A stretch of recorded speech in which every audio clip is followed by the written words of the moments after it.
I assume that my 99 other colleagues have received many letters, like one I received from a family in Gillette, Wyoming.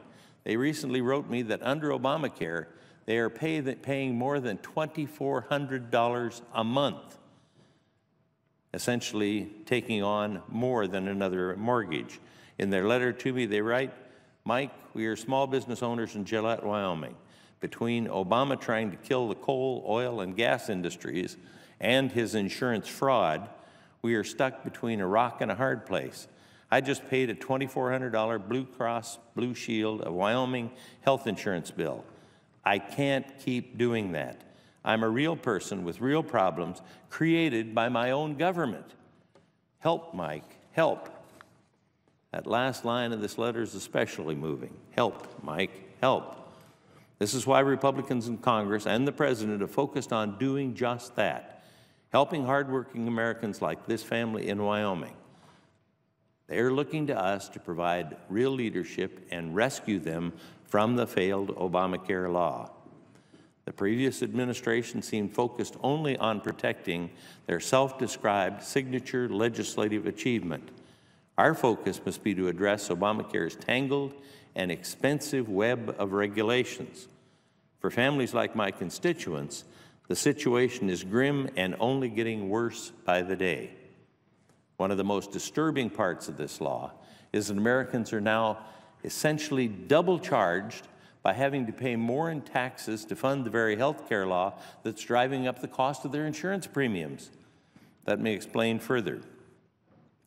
Obamacare taxes have increased insurance premiums and limited options for patients and health care providers, including taxes on prescription drugs, over-the-counter medications, health insurance premiums, and medical devices.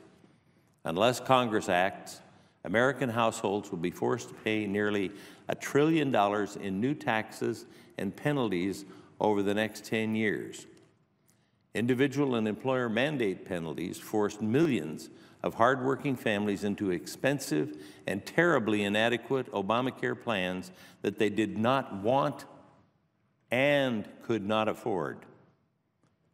Obamacare's crushing regulations mean smaller paychecks for families and prevent small businesses from expanding and hiring new workers. For every American, Obamacare has meant more government, more bureaucracy, and more rules and regulations, along with soaring health care costs and few choices. Working together, we can begin to lift these burdens and higher costs this law has imposed on all Americans. The bill we're debating this week will begin to provide relief from Obamacare that millions of hardworking Americans have long demanded. Fortunately, America now has a Congress and a president committed to helping stabilize collapsing insurance markets that have left millions of Americans with no options. The goal of the Republican health care bill would be to improve the affordability of health insurance, preserve access to care for Americans with pre-existing conditions. Yes, to preserve access to care for Americans with pre-existing conditions. To safeguard and strengthen Medicaid for those who truly need it. This will be accomplished by giving states more flexibility and ensuring that those who rely on this program won't have the rug pulled out from under them. Most importantly, we will free the American people from the onerous Obamacare mandates to purchase insurance that they don't want and can't afford. The American people have endured a lot under Obamacare, including every broken promise.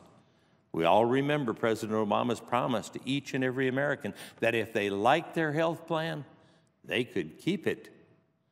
Well, Americans soon learned they couldn't keep their plan, or their doctor, or any extra money in their wallet.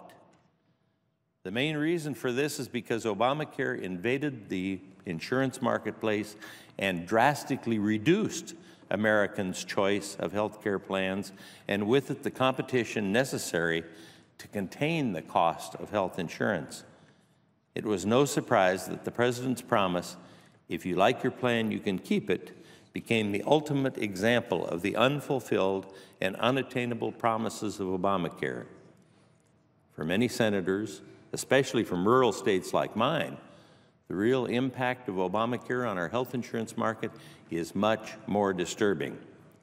Wyoming currently has only one health insurer in the individual market, both on and off the Obamacare exchange. Let me say that again so there's no mistake. There is only one health insurer either on or off the Obamacare exchange for all of Wyoming. One health insurance for all of Wyoming. Many states are experiencing a similar crisis, but with only one insurer left standing, since others have entirely abandoned the exchanges. So for residents of Wyoming and millions of other Americans, the Obama administration's public relations campaign, which it spent millions of taxpayers' dollars on, touted choice that ultimately became false. This is actual choice for millions of Americans, one and none. But the none will cost you because of the mandate policy. Yeah, you can't afford it, so you don't get it. Then it costs you because of the mandate penalty. In Wyoming, I think that was $5 6/10 million the last year that was able to be compiled in penalties. What about the promise of lower health care costs that provided the foundation for my colleagues on the other side of the aisle to pass this flawed bill? Even President Obama's administration admitted that Obamacare is failing to address costs, with average premiums rising by 25% for silver-level plans on the federal exchange. That means that families have to decide whether to purchase unaffordable insurance or pay a fine. In most cases, they're literally paying more money for less control of their health care. Last October's dramatic premium increase was clearly on the minds of the voters when they cast their ballots in the November election. Let me say that again. Last October's dramatic premium increase was clearly on the minds of voters when they cast their ballots in the November election. We're trying to be some blame put on us for those increases, but that was before last November's election. This is a crucial time for health care in America. We do not have the luxury of ignoring the crisis in health insurance markets and the crushing premiums faced by families across the country. Health care costs for my constituents in Wyoming continue to be among the highest in the nation, with other states not far behind. We must act now to rescue the millions of Americans who are suffering under Obamacare in order to provide relief to those who have been harmed by this law. Unwinding this failed law to make meaningful changes has not been easy, but Americans are relying on us to accomplish this task and keep the promise to rescue them from Obamacare. Our goal is to create a health care system where Washington gets out of the way and families are again empowered to control their own health care with more choices and lower costs. So this is where we find ourselves today. Congress and the President are fulfilling their promise to provide relief for millions of hardworking Americans trapped by Obama's taxes and mandates. We are not tied to any single idea. We hope our Democratic colleagues will ultimately join us in this worthy endeavor. The American people are expecting us to act. We must not let them down. I yield the floor. Mr. President. Senator from Massachusetts. Mr. President, since the Republicans announced that their top legislative priority in this Congress would be to rip away health care from millions of Americans, I have come down to the floor many times to beg them to reconsider. I've shared stories about families in Massachusetts who gained quality health care coverage for the first time after the passage of the Affordable Care Act. I've shared statements and letters from hospitals and doctors in Massachusetts talking about the incredible difference that health care coverage makes for the patients who walk through their doors. I've also shared many, many stories from parents with children who have complex medical needs, all of those children depending on Medicaid.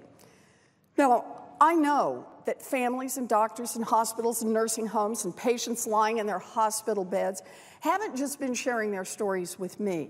They have been begging every Republican in the Senate to listen to them as well. People shared their stories because they want to make a difference. These are stories of families we represent. They are our reason that we are here in the Senate. They are supposed to be our guiding light for the choices we make and the way we vote. Senate Republicans who voted yesterday to move forward with their effort to rip away Americans' health care are not listening to the people they represent. Their vote was irresponsible. It was reckless. It was cruel. It was immoral. But more than that, this was a vote that is not who we are as a country. Let's be very clear about what's happening on the floor of the Senate right now. 50 Republicans have voted to open debate on a series of bills, each of which would have devastating effects for health care in this country. Now, the Republicans don't know which of these bills will actually be the ones they'll be asked to vote on. Only some of the bills have been analyzed by the number crunchers over at the Congressional Budget Office, the CBO, to estimate exactly how many people would be kicked off insurance and how high premiums would go up. But every version that the CBO did examine over the last few weeks was really ugly. Tens of millions of people losing their coverage and costs skyrocketing for millions more. The latest plan that Senator McConnell has been floating behind the scenes would have Republicans ultimately vote on what is called, quote, a skinny repeal bill. This bill would make a limited set of changes to the Affordable Care Act, just the important stuff. And what's important to Senator McConnell? Well, it seems to be the part of the Affordable Care Act that makes the health insurance system actually work. Because the skinny bill would repeal the parts of the ACA that say that everyone needs health insurance coverage. This is the individual mandate. Republican leadership is telling their members that if they vote for this skinny bill, they can hammer out the rest of the details in conference with the House of Representatives. But make no mistake, this isn't a more moderate version of the Republicans' ugly plan to repeal the Affordable Care Act. This isn't compromise. In fact, this may be the worst idea they've had yet. Because if Senate Republicans vote to repeal the individual mandate, they're getting rid of the linchpin of the insurance markets in this country. And that's because this provision, the one that the Republicans want to junk, is what keeps the price of insurance affordable for people with pre-existing conditions. Now, don't just take my word for it. Independent experts have looked at what would happen if the Republicans repeal the individual mandate. And boy, it is not pretty. Just yesterday, the American Academy of Actuaries, these are the experts who study how insurance works. They do that for a living. These are numbers, folks. They wrote a letter to the Senate leadership begging them not to go forward with this reckless plan. They wrote that eliminating this part of health law, quote, would likely have significant implications for health care coverage and costs, both to consumers and the federal government. They said that it would, quote, lead to premium increases. It would, quote, weaken insurer solvency. Let me just do the translation on that. The actuaries, those are the professionals who study insurance for a living, are saying that what the Senate Republicans are thinking of voting on is a provision to jack up insurance costs through the roof and rip away coverage from those who can't afford to pay those higher costs. We should be very clear about consequences here. If the Republicans go through with that vote, if they go through with that vote, Senate Republicans will be responsible for every dollar of premium increases that occur over the weeks and months that follow as this bill sits in a conference with the House and insurance companies jack up prices because they don't know what they might be required to cover. Senate Republicans will be responsible for every single person who has to drop coverage because they can't afford those price increases. The Senate Republicans will be responsible for every single person who didn't go to the doctor when they needed to or didn't schedule surgery when they needed to because they no longer had health insurance. The Senate Republicans will be responsible for every family in this country that misses a mortgage payment or that can't pay their electricity bill or that's forced into bankruptcy because their medical debts have become too big ever to pay off. You know, every time I come to the floor to talk about this terrible Republican bill, I have said I am ready to work on a bipartisan proposal that will actually improve health care in this country. And I say it again, I am still ready to do that. But we cannot move forward while Senate Republicans are still trying to take away health care coverage for millions of Americans and drive up costs for millions more. The Republicans seem to think they can wear us down, that they can keep us here until we get too tired or we give up or just give in. But boy, that's where they're wrong. They don't have a clue what they're up against because we're fighting for families. We're fighting for little kids. We're fighting for our neighbors. We're fighting for parents and brothers and sisters and loved ones. We're fighting for the American people. And when you fight for the American people, the wind is always at your back. Your heart is always strong.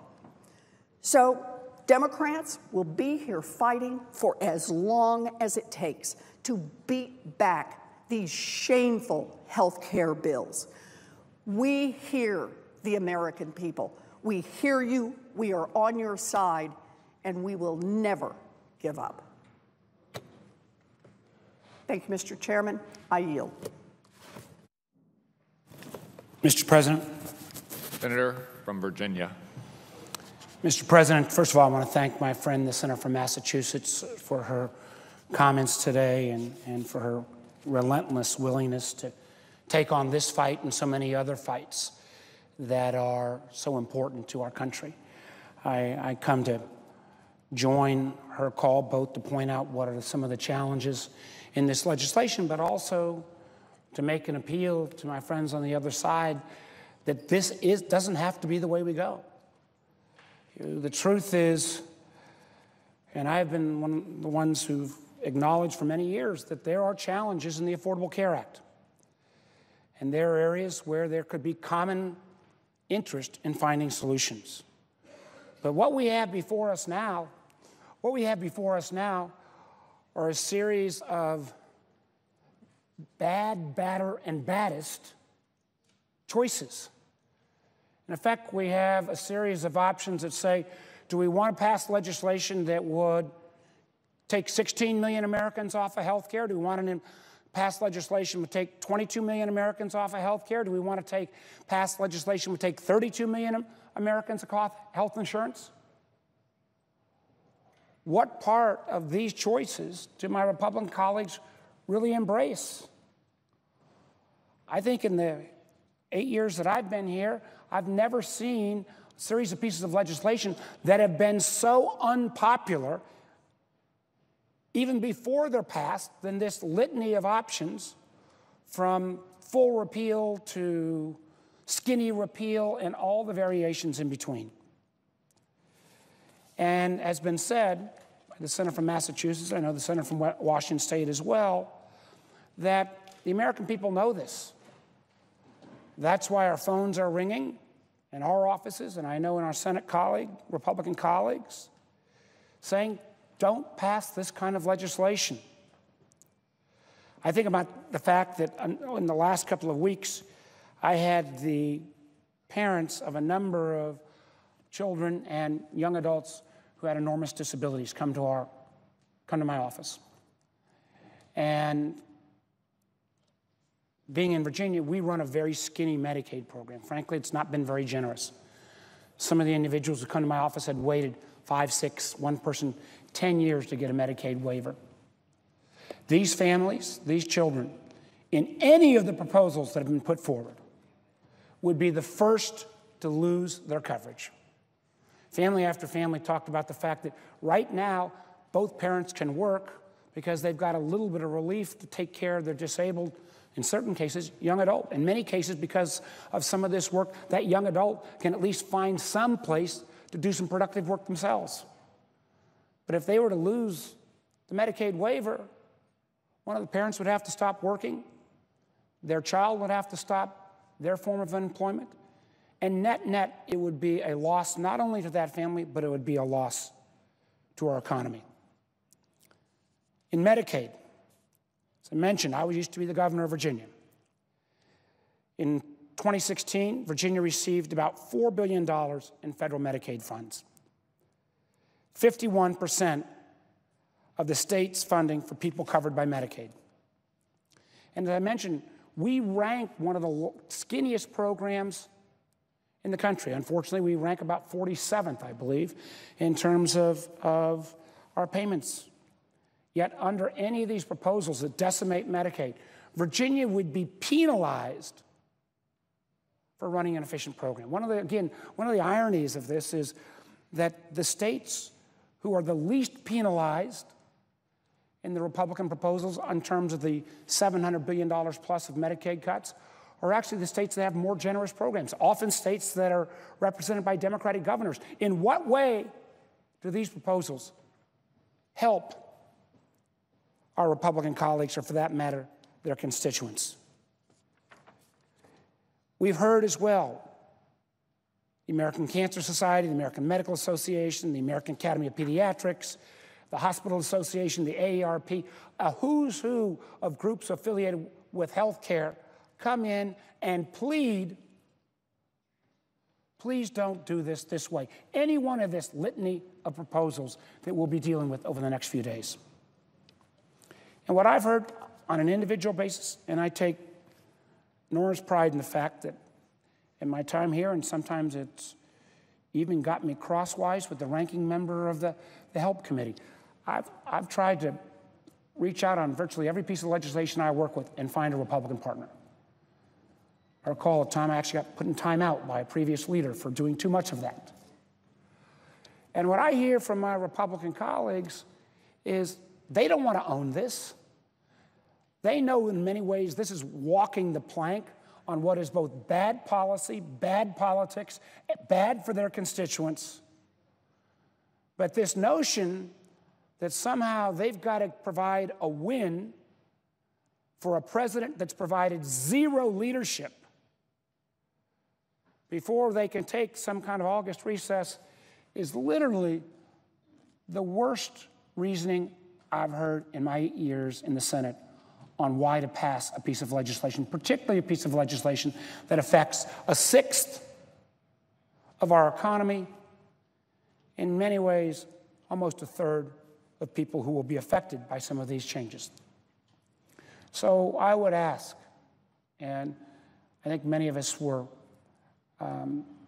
touched yesterday when we saw Senator McCain, who's an American hero, who is he himself having to grapple with enormous health care challenges, come back to the floor and frankly admonish us appropriately, but also say that while he was going to vote to start debate on this bill, that the real way we ought to go about doing this is let's roll up our sleeves in a bipartisan fashion, take this legislation back to where it should start in the Help Committee, where the senator from Washington serves, the Budget Committee, where I know the chairman is on the floor, the Finance Committee, two of those three committees I have the honor of serving on. I commit to my Republican colleagues that I will work with them. I've laid out a series of ideas, some of them which they have endorsed in terms of potentially cheaper options, in terms of selections. The idea, as long as we protect consumers, of allowing insurance policies to be sold across state lines. Other ideas in terms of reinsurance that other colleagues have worked on. There is a host of ideas that we all agree on. But let's start with that premise in terms of coming to a solution, not coming up with legislation that is cooked up behind closed doors, that even my strongest Republican colleagues have acknowledged they can't vote on when they only get an hour to look at. Think about all the same criticisms, some of them valid, that were made against the Democrats when we passed the ACA, although I would continue to remind my friends that we had literally hundreds of amendments that were Republican amendments that were accepted into that legislation. It wasn't a perfect process, but let's learn from that and take this advantage right now, listen to the American public, and work together to get this right. Closing comment I want to make is this. The other item that will come about from any of this Republican legislation put forward, even the skinniest of their proposals, would dramatically affect those individuals with pre-existing conditions. I've got 3 daughters. One of my daughters has juvenile diabetes. She's had it for 18 years. Another daughter has asthma and a very strange set of allergic reactions. It's actually had her hospitalized 38 times in the last 40 months. I'm an extraordinarily lucky individual. I knew that both through health insurance and because I had the resources, every time my 2 children got sick, I could make sure they got the medical attention they deserved.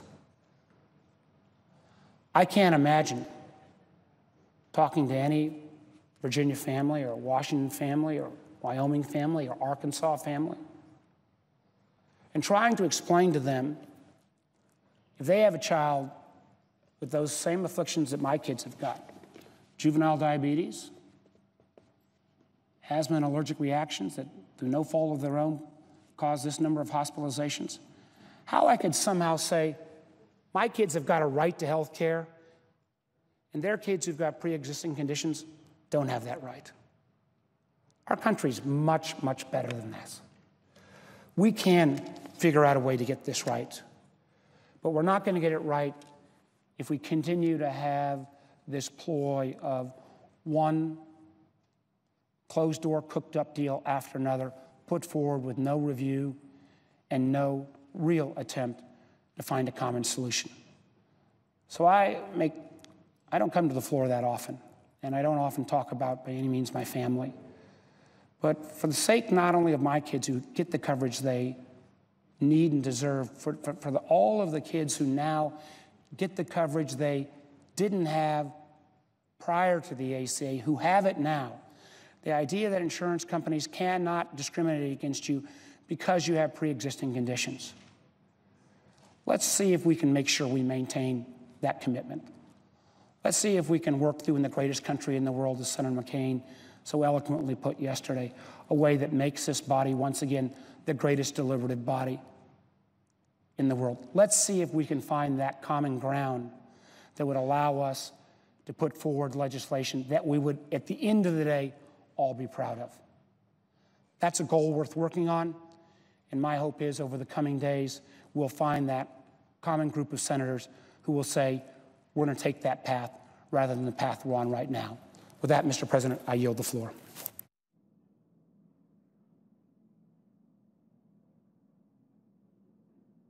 Mr. President. Senator from Washington. Mr. President, I hope that all senators in this chamber took the time to listen to the very wise words from the senator from Virginia on the fact that we are facing real issues in this country, and that when we work together and go through the regular process of committee hearings and no secret negotiations and backroom deals, that we can lead this country in the way it should be led. And I thank him for coming out to the floor and reminding us that is how we get things done in a way that America accepts it. But we're not here having had committee hearings or process or anything. We are here because of backroom deals that have brought us to this floor in a time that no one can accept the fact that all the proposals are a result so far of how many millions of people will lose insurance. 22 million, 15 million, 24 million. That's what we're debating here, and that's a terrible debate. That's not what we should be talking about, but that is the proposals we're being offered. And again, Democrats are here, and we're not giving up, and we're going to fight any effort to pass Trump care until the last possible moment, because that will be the result. We are going to speak out for families nationwide, children and parents and patients, people with disabilities and seniors and people who've called and tweeted and marched and filled our office halls. So many people are worried and frankly scared right now. Families who are being kept in the dark by our Republican colleagues and are being left to wonder what might happen to their health care, their financial security, and even their lives. Mr. President, it is appalling that the majority of Republicans were willing to go along with this plan and move to begin debate without even knowing what bill they would be debating. But last night, the vast majority of the Senate did something unusual. It showed just how much agreement there actually could be among us. 57 Republicans and Democrats agreed to reject a full Trump care replacement bill and sent a message that we agree with Senator McCain, that we should stop letting the, quote, bombastic loudmouths, unquote, drive our work, and instead return to regular order and get back to work on policies that actually help the people that we are here to represent. Mr. President, there are responsible Republicans who disagree with the way Republican leaders have hidden their legislation from Democrats and the public throughout this process, who think there should be an open, transparent process with both sides at the table, and who want hearings and public debate rather than backroom deals and secret negotiations. Well, I do as well, and I know many of my Democratic colleagues agree. So now that it is clear that there is absolutely no path to full Trump care here in the Senate, what is the reason for continuing this damaging, rushed, deeply partisan effort here on the floor to jam just any bill through the Senate? Together we can do a lot better than a lowest common denominator bill that simply sends Trump care to conference with the House and then give the Freedom Caucus a blank check to gut Medicaid and put insurance companies back in charge of people's health care and more.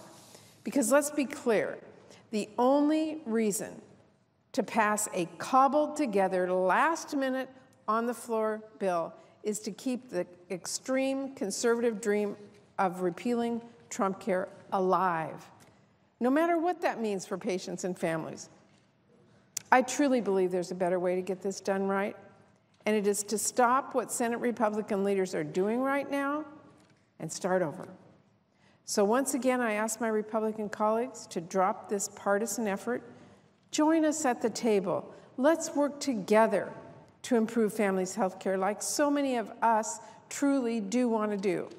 My door is open, and I'm ready to get started. Thank you, Mr. President. I yield the floor.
Thank you, Mr. President.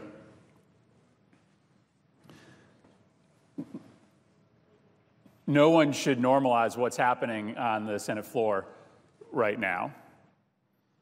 We are all awaiting for the white smoke to come out of Republican leadership offices so that the millions and millions of very scared people in my state will be able to see what is about to happen to their lives. This isn't a game. People's lives are at stake. People's health is at stake. And yet, because this debate now is devoid of policy and substance and seemingly just about delivering a political victory to Republicans, we wait, and we wait, and we wait. And people are scared. All over the Capitol today, there are parents of children with disabilities, many of which rely on Medicaid in order to keep their children alive. I've spent a lot of time with them over the course of the last 6 months because to them, the measure of a civilization is how it treats the most vulnerable. And their kids with these deep disabilities are amongst the most vulnerable. And for much of the last 6 months, I've seen anger in their eyes, anger that Congress would choose to hurt their kids or to force their family to go bankrupt. Yesterday, I saw something new in their eyes. I saw fear. I saw deep, debilitating fear because they sensed that we were on the precipice of doing something that they didn't think was possible. A piece of legislation passing the Senate and the House that would deliberately and intentionally hurt their children. There's no way around it. It's not hyperbole. The House bill that we are debating right now, it guts Medicaid to the point where 15 million people, the most vulnerable Americans, would lose access to health care. I know it's very hard for people in this chamber to understand because we all have really good health care.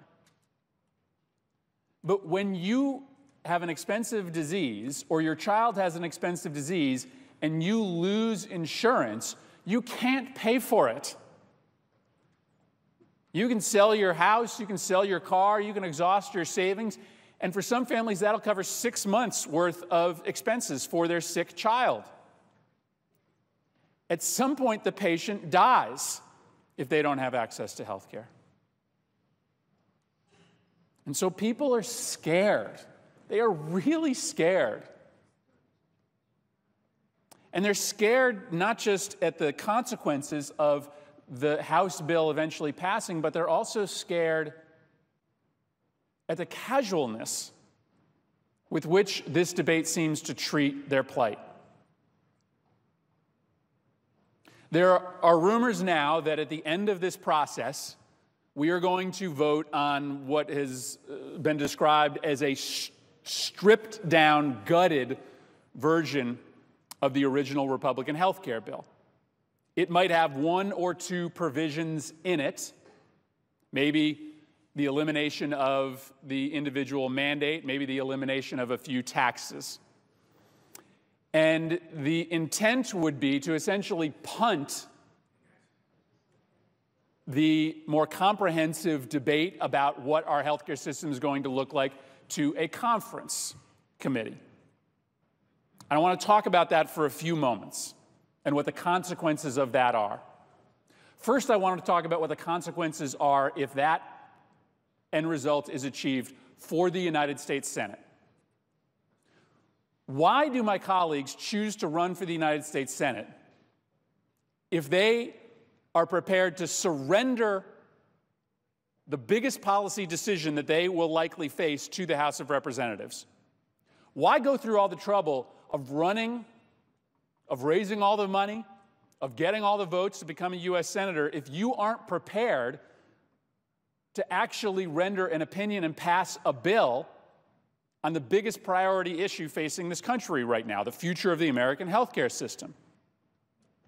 Republicans have been unable to come up with a bill that can get 50 votes.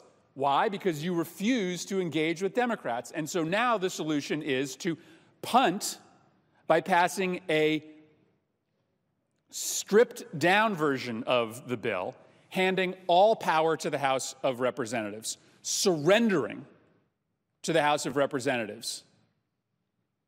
What's the point of being a U.S. Senator if you aren't actually going to make policy, if you are just going to hand over the keys of policymaking to the House of Representatives?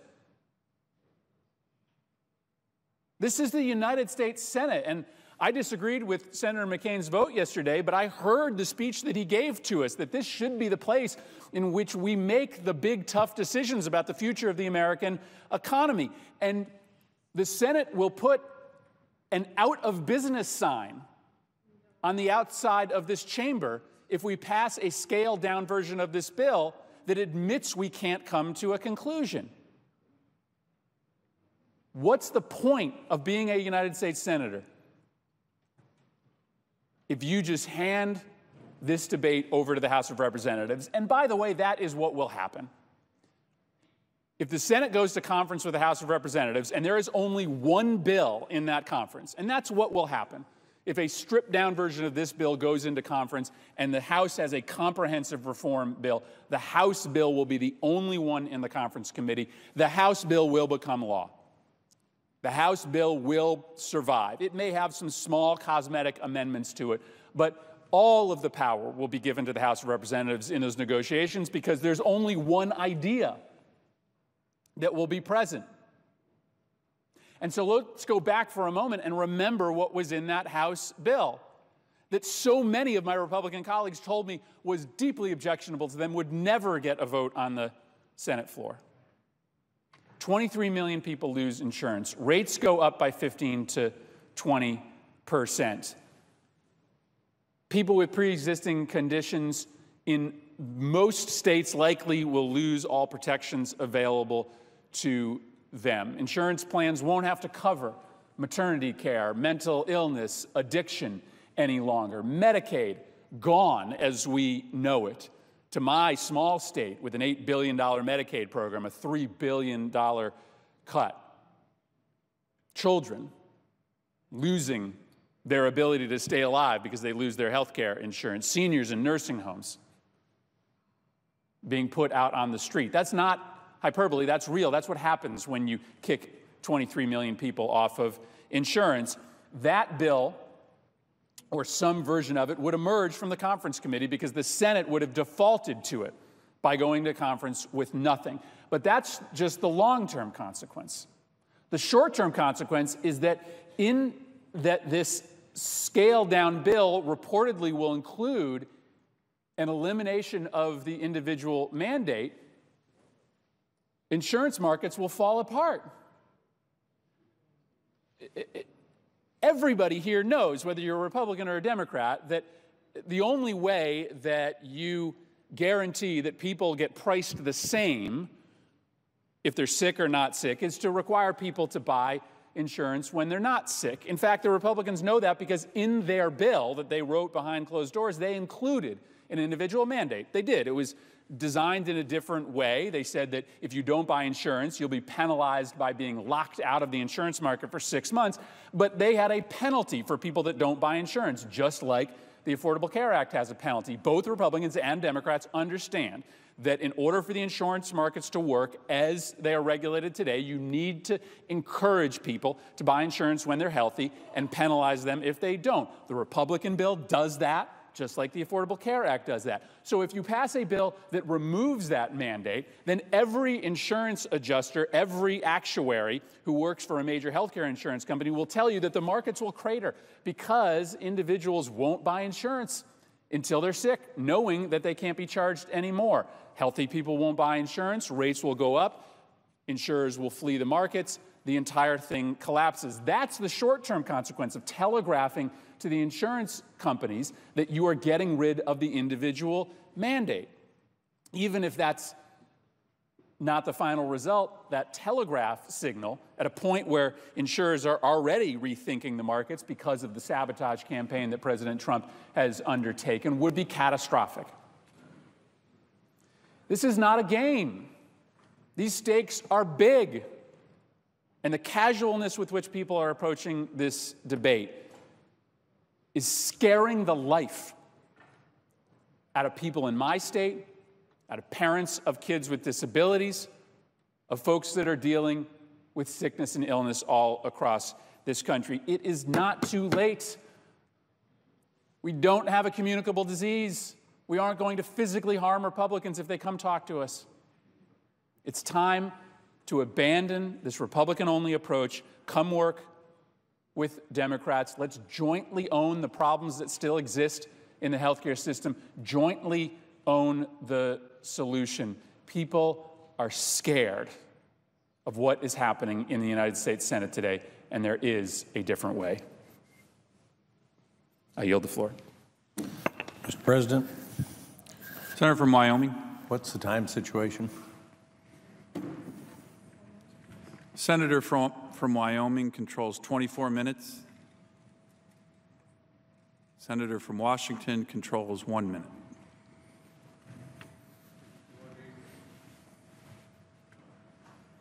Mr. President. Senator from Connecticut. Mr. President, I ask unanimous consent that Julia Rhodes and Kyle Westman, fellows in my office, be granted floor privileges for the remainder of the debate. Without objection. Mr. President, I want to say that the field hearings that I've had, and I ask unanimous consent that all of the testimony be put in the record. Without objection. Have shown me that people not only fear, but will be justifiably hurt forever by this sabotage of our exchanges, by the repeal of the Affordable Care Act, whether it's called a skinny repeal or by any other name. It will fundamentally decimate Medicaid. It will put Americans out on the streets from nursing homes, and it will mean that people who need treatment for opioids, the consequences to them and many, many others that I've seen in Connecticut and around the country will be absolutely devastating. And so this shameful and senseless step toward gutting the Affordable Care Act has left millions not only in fear but in potential real jeopardy. We can do better, and the people of Connecticut and around the country know we can do better. We owe it to our democracy to go through the regular order, as Senator McCain urged us to do, and to make sure that we fulfill our promise, our oath, that we will uphold the Constitution. Fired. And do what's right for the American people. Thank you, Mr. President, and I yield the floor. Mr. President, I yield such time as the senator from Kentucky needs. Mr. President. Senator from Kentucky. As a physician and an eye surgeon, I've seen Obamacare up close, and it's not working for Americans. If you look across the country and you say, is it working? You find that Obamacare premiums have doubled for those in the individual marketplace in just a few short years. You find that the Obamacare insurance mandates have caused 4.7 million people to lose the insurance that they chose. If you like your doctor, you can keep him or her. That was the promise, and it was a lie.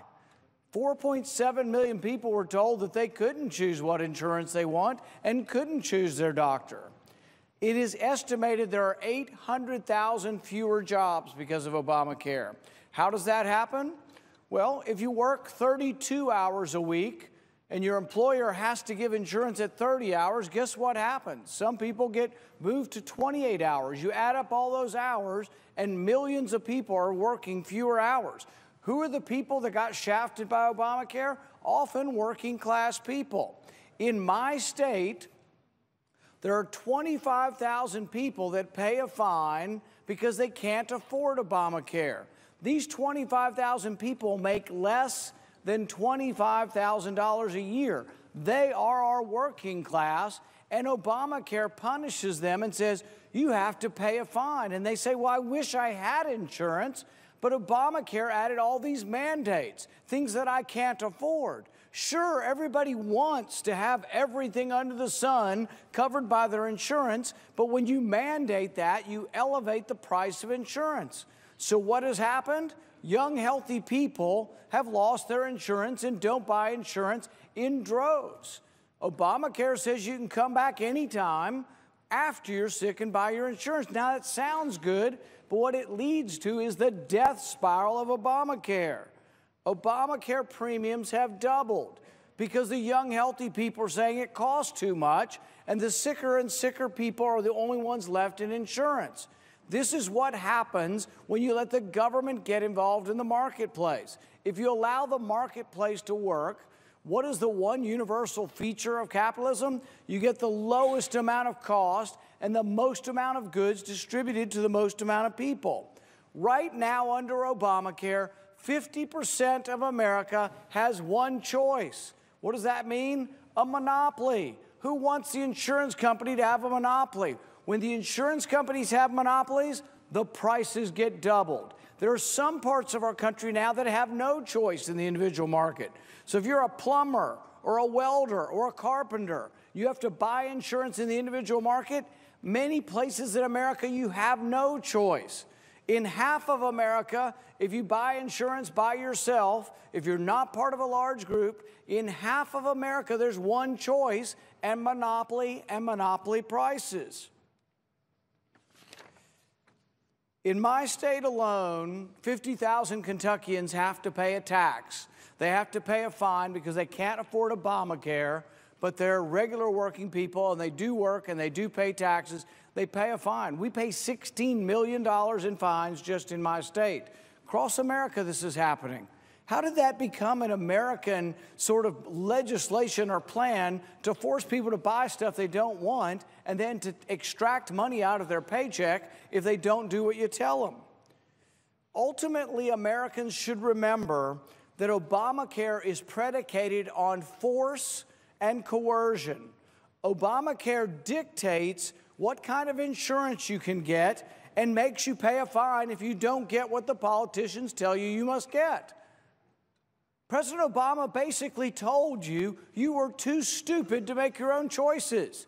These people that want to dictate to you, they're elitists. They think they know better than you what kind of insurance you'll get. If you don't buy the insurance they dictate, they will fine you. If you don't pay the fine, they will jail you. How is that consistent with the American ideal of freedom? This debate is about more than actuarial tables. We get drugged down into this debate and we think it's all this healthcare wonkiness, this and that. It's about freedom of choice. It's about whether you as an American can make the choice whether you want insurance or don't want insurance, whether you want insurance that's really expensive or not. They put a special tax in there if you have good insurance. So first they tell you what kind of insurance to buy, then they tell you, oh, you've got too good of insurance. You're in a union or you're an executive and you have great insurance. Obamacare tells you they're going to tax you because your insurance is too good. These busybodies think they know everything about what you want. They're going to dictate what kind of insurance you can get, and then when you buy it, they're going to tell you, oh, you've got too much, so you've got to pay a tax. That isn't the American way. Today we will vote on a bill we voted on many times. The Senate itself voted on this 2 years ago. It's the identical bill. We're going to vote on a bill we voted 2 years ago, and I hope everybody that voted for it before will vote for it again. It's what we call a clean repeal. It's not cluttered with insurance company bailouts. It's not cluttered with this and that, new federal regulations. It is just trying to peel back Obamacare. Now, while it is a clean repeal, it is only a partial repeal. Why? It's only a partial repeal because we have these arcane Senate rules that say we can't repeal the whole thing. Because we're only repealing part of it, Obamacare will remain. Even if we're successful with this bill, at least half or more of Obamacare remains. Bad things remain. All of the mandates on what you have to purchase on your insurance will remain. That doesn't mean we shouldn't do this. The other side does not want to help. The other side has never met a regulation they want to repeal and has never met a tax they want to lower. So if you want to get rid of the taxes, it has to be done today. Now, people say, well, this doesn't have the replacement. Well, sure, we should replace Obamacare. I've been advocating that from the beginning. But we have to figure out what that replacement is. And the only way we're going to be forced into a bipartisan compromise is if we repeal it. If we do not repeal it today, there is no impetus for either side to work on replacing it. If you repeal it, even the other side will say, oh my goodness, we have to do something because they repealed these subsidies and this Medicaid expansion. So they would say, we will work with you now. But everything else is false. They will not work on repealing one regulation or one tax. That heavy lift is left to Republicans. And my hope is that Republicans would band together and say, sure, this isn't everything I wanted. It's not everything I want. It's a partial repeal. It leaves in place a lot of Obamacare that we should get rid of. And we should continue to try to get rid of these federal mandates on insurance. But this is a beginning. And it's all we're being offered up as a beginning, but it is a victory for those of us in America who said, enough's enough. My government shouldn't be telling me what I can buy and what I cannot buy. My government should not tell me which doctor I can choose and which doctor I have to leave behind. The government should not be involved in my health care business. I want to be left alone. The right to privacy, the right to be left alone is a fundamental right of Americans. That's what this is about. It's about freedom of choice. It is not about actuarial tables. It is not about federal government designing the perfect health care system. The federal government cannot deliver the mail. All right, they lose $1 billion a quarter delivering your mail. Do you want them in charge of your doctor? Do you want them in charge of your insurance? This is the one chance we get today. We will have a chance to repeal Obamacare. We will have a chance to fulfill our promise to the American voter. Now, there is a partisan divide. Democrats are for keeping it. Republicans are for repealing it. But Republicans made a promise. We made a promise to the American people to repeal it. Now, there may be some Republicans today who say, I'm not voting to repeal any longer. Things have changed.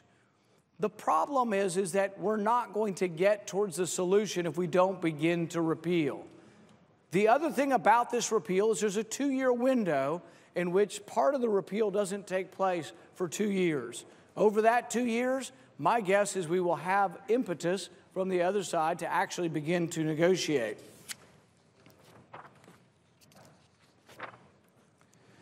Currently, there are 27 million people in America without insurance. You would think from all the talk that Obamacare's covered everybody, and somehow Republicans are against that.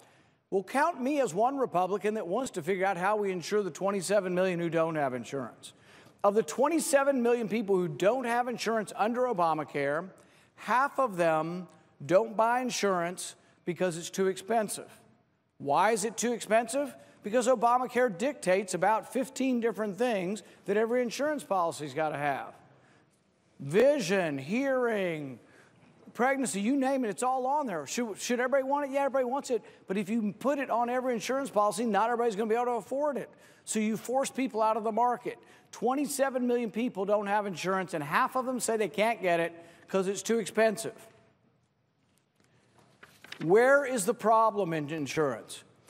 If you are here today visiting in Washington and you work for Toyota or Ford or General Motors or any big American company, any big corporation in our country, if you work for them, my guess is you're not worried about your wife getting sick and they fire you from your job or raise your rates. What happens when you have group insurance is if your family member gets sick, you don't lose your job, your insurance rates really don't change, and you continue on with your life. You still have the tragedy to deal with of someone in your family being sick, but if you have group insurance, it seems to work in our country. So what we're talking about is the individual insurance market. We're talking about the plumber, the pest control guy, the carpenter, the welder, the farmer, people who are in a small business. Either they have a few employees or it's just them. That's what we're talking about. And it is horribly broken. I don't wish it on any American. I wish no American had to buy any insurance in the individual market. In fact, what I'm proposing would so disrupt the individual market that maybe everyone would leave. I'm trying to give an exit ramp to everybody in the individual market to get the hell out of the individual market, because the individual market is a terrible place to be. If you are a farmer in America and you buy insurance for you and your wife gets breast cancer, you are not only deathly afraid for her health, you are deathly afraid your insurance rates will be doubled, tripled, or you will be dropped. I don't care whether you're a Republican, an independent, or a Democrat, people in the individual market do worry. We've had people here worried that people are going to lose their health insurance. The individual market is a terrible place to be. So what should we do? Should we give like hundreds of billions of dollars to the insurance company and say, please insure these people and make sure their rates aren't too high? Well, I don't like that, because I'm not for crony capitalism. These companies make billions of dollars a year in profit. I'm not for giving them one penny of your money. But you know what I want? I want something that doesn't cost anything. Doesn't cost one penny and would completely transform healthcare and insurance in this country. I want to legalize. I want to make it open to every American that you can go out with an association across state lines and buy your insurance as part of a group. What would that mean? In my state, the Farm Bureau has 33,000 people. But when you go to the Farm Bureau to buy your insurance, you get an individual policy. The farmer and his wife and their family get a policy. It's just them. Well, they're not really protected by the group. They don't get the leverage of price, and they're not protected. If they get sick, their rates are based on them and their family. Why don't we let them join together? Why don't we let all the farmers in the country? There's probably 1 million farmers in the Farm Bureau throughout, the American Farm Bureau. What if the American Farm Bureau had an association and one person negotiated for them? I don't think we can overstate the negotiating value of a group. In China recently, they negotiated for patented medicines and they reduced the price by 67%. Groups can negotiate prices down. This is a free market reform. This is collective bargaining for consumers. I can't see why either side. I'm still hopeful, no matter where this goes, that at some point in time when partisan fervor dies down, that we can go to the other side and say, what's so wrong with collective bargaining? I thought you were for collective bargaining for labor. Why not be for collective bargaining for consumers? Let the consumers band together. AARP has 33 million people. What if one person negotiated the rate for their insurance and their drugs? My guess is they would have the lowest drug prices in the world, and more people would want to join AARP. What if the credit unions? There's about 20 million people in credit unions, maybe more, across the United States. What if you could join your credit union, you became part of a national association to buy your insurance? The leverage of 20 million people would be maybe 40, 50 times bigger than America's biggest corporation. So right now, if you're with General Motors and you're a big corporation, you have leverage to bring your prices down. What if you were in a corporation 20 times bigger than General Motors, an association that negotiated your prices? This was freedom, though. This isn't a government plan. This is the federal government saying you're allowed to do what you want. You're allowed to collectively bargain as consumers. I think there is every chance we could fix a lot of the market. Would there be anybody left behind? Yeah, I mean, we have terrible tragedies. I spent my adult career in medicine. I've seen the terrible tragedies, the terrible disabilities, the terrible neurologic disorders that people are born with and have to live their lives with. Those exceptions will be treated and are treated. And frankly, one of the misunderstandings of this debate is that any Republican is up here talking about trying to take away stuff from those who are disabled, who can't work, and do have to have care. That's traditional Medicaid, and they will continue to be cared for. Under this, we're only talking about able-bodied people. Should able-bodied people, should people who walk around, hop out of their truck, should they be working? Should they be providing for their health insurance? Yes. Can there be a transition zone? Yeah, we have transition kind of programs between unemployment back to employment. But we shouldn't have people permanently unemployed. We shouldn't have people permanently on benefits who don't work or won't work. And really, there should be work requirements. I'm not afraid to say that every able-bodied person that's on Medicaid ought to work. There should be a work requirement. I meet many people on both sides of the aisle who are for that. And I don't say they should work as punishment. I think everybody in America should work as reward. I think work is a reward. I don't care whether you're from the lowest job on the totem pole to the top, to the chief executive. Work is where you get self-esteem.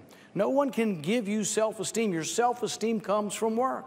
I think we're wrong. In fact, I think what we've done in some cases, if we now have multi-generational dependency on government, and they're so distraught and so lacking in self-esteem that it also compounds our drug problem that we have. Some say we need more Medicaid money to fight the drug problem. I worry that more Medicaid trips to the doctor may actually be part of the drug problem, that much of the dependencies coming from OxyContin, which the drug company says was not addictive, but everybody got put on OxyContin because it supposedly wasn't addictive. A lot of our heroin and OxyContin problem came out of going to the doctor. If we were to get everybody out of the individual market into group insurance, there'd be some people left behind, but my hope is there'd be a small amount of people, and we'd know after a year or two. Let's see what it is. We already have a safety net. The other side is acting as if there is no safety net. We've had a safety net for decade after decade. The safety net is Medicaid. If your child has a disability, nobody's trying to take that away from them. But the thing is we have to try to fix what we have. And we need to understand that what we're looking at, what we're trying to fix, isn't just sort of some kind of policy that nobody can understand, healthcare policy that's very technical and detailed. It's about freedom. Do you think that every American should get to choose? That every American get to choose whether they have insurance or not, and what kind of insurance they have? This is what it's about. It's a freedom of choice. It isn't about whether we want people to be insured.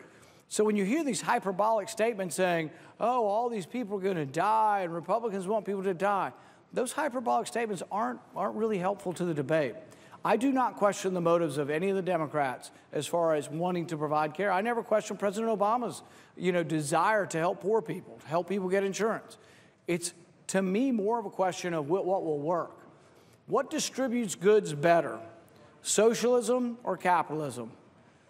Look at the Soviet Union. We defeated the Soviet Union because capitalism defeated socialism. Socialism doesn't work. When the government fixes the prices, it doesn't work. So are we going to have some government involvement? Yes. But because government is so pitiful at anything they do, we should minimize government's involvement in any industry. And if we say government's got to be involved to take care of the poor, let's do it at the state level, not the federal level. People ask me, are the people in government inherently stupid? And I say no, but it's a debatable question. And the reason is this. Government doesn't get the proper incentives, and they're too distant from the people, and we have a printing press. So what is the fundamental deceit of Obamacare? And this is it's a fundamental problem of all government, but it's the fundamental deceit of Obamacare. It is this. They said everybody's going to get free health care. Everybody's going to have Medicaid, and you don't have to pay for it, and the states don't have to pay for it. Nobody's tax go. We're going to have the federal government pay for it. But the problem is the federal government can't pay for most of the things we've already got. We already had Medicaid we couldn't pay for. We already had Medicare we were short of money for. We already had Social Security we were short of. And so what do? We borrow the money. So our deficit this year will be $500 billion. Our deficit is projected next year to be $1 trillion. So that is the real question. It isn't do you want to help people, it's how are you going to pay for it. If this were done at the state level, what would happen? If the state of Kentucky wants to keep the expansion, we have expanded Medicaid to 450,000 people. The question should be, should we double the state income tax in Kentucky? And if that went to the state legislature, they would have to balance competing concerns. If we double the state tax to pay for it, we live right next to Tennessee that has no state income tax. Would we possibly lose existing businesses, existing jobs, or would we also encourage new businesses not to come to Kentucky? That would be a valid debate. We want to help people, but what are the ramifications of it? In Washington, it is said there are no ramifications because everything goes to the debt. Everything just piles up. We have a $20 trillion debt. Whose fault is it? Both parties. Under George Bush, the debt went from $5 trillion to $10 trillion. Under President Obama, it went from $10 trillion to $20 trillion. Both parties are at fault, but the entitlements are consuming us. So how would we possibly move forward with a bill that sets up a new insurance entitlement, as some of the Republican plans wanted to do? We can't pay for the current entitlements. So as we look forward today to the solution, what I would say is that there are alternatives. that we really shouldn't question the motives of those across the aisle, the same they shouldn't question ours. I want more people to have insurance at a lower cost. We should have a disagreement on how it works. I think capitalism works better than socialism. I think we should minimize government's involvement because government's not very good at distributing anything. Just look at the mail. But I also think there are exciting opportunities for saying how we could insure the 27 million that are not insured currently. 27 million people under Obamacare are without insurance. The question shouldn't be, debating over the past. It should be over debating the future. The future should be trying to figure out how we insure those 27 million. I think there are a lot of opportunities that involve more freedom of choice, more freedom to choose your doctor, more freedom to choose what insurance works for you. And my goodness, that's what this debate is about. It's not about health care policy. It's about freedom of choice. And I hope every senator today will vote for freedom of choice. Thank you. Mr. President, Senator from Wyoming. I'd suggest the absence of a quorum. Clerk will call the roll. Mr. Alexander. Senator from Oregon. Mr. President, I think there was some confusion with Senate's in a quorum ask call. unanimous consent to vacate the quorum call. I think there was some confusion with respect. Is there objection? Object. Objection is heard. Ms. Baldwin.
Madam President. Senator from Wyoming. Madam President, I'd ask that the quorum call be waived. Is there objection? Without objection. Madam President, I ask unanimous consent that the action scheduled to take place at 11:30 this morning now occur at 3:30 today, and that all other provisions of the previous UC remain in place. Is there objection? Without objection.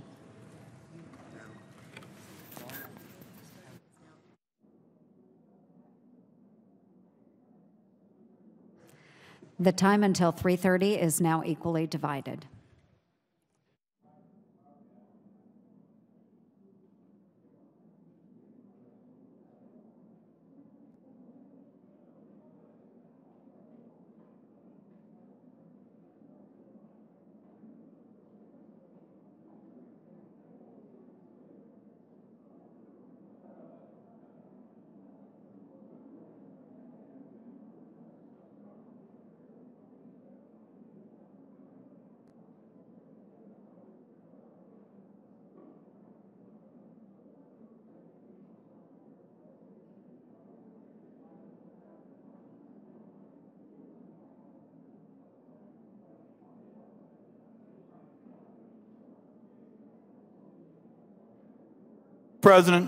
Madam President. Senator from Oregon. Madam President, just to speak briefly on this matter of repealing the Affordable Care Act. Soon, the Senate is going to vote. Wait, could we have order in the chamber? Senator from Oregon. Madam President, soon the Senate is going to vote on just whether or not to repeal the Affordable Care Act. And I think it's important to note that this would walk back months and months of Republican promises to directly link repealing the Affordable Care Act with a replacement that would improve coverage, lower premiums, and be better for the American people. And in fact, Madam President, the President of the United States said that repeatedly over the last few months, that these would be inextricably linked, that repeal and replace would go hand in hand. That's not what is on offer right now. What's on offer is no more, for example. Senators, please take your conversations off the floor. What's on offer are specific Madam President, what's on offer are specific changes that would actually harm Americans. For example, no more middle-class tax credits for health care. That's something that is critically important to the millions of middle-class folks who are walking on an economic tightrope every month, balancing their food costs against their fuel costs against their medical costs. And I was struck this morning, Madam President, when I heard that under this repeal approach, there's not going to be any real pain, that everything is just put off. Make no mistake about it. The pain for our families under this repeal measure is going to start right away. Nobody says they're going to be part of a marketplace if they believe it's not going to exist in a few years. 17 million fewer Americans are going to have health care 1 year from now. An analysis from the Congressional Budget Office, and this is only a week old, Madam President, said half of the country will have zero insurance choices in the private marketplace under this scheme.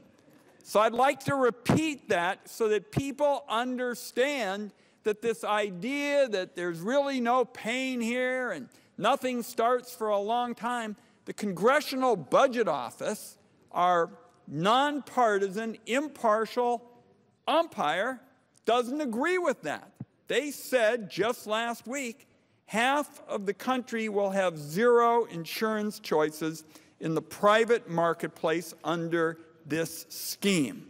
That goes up to 75% of Americans with no options in later years.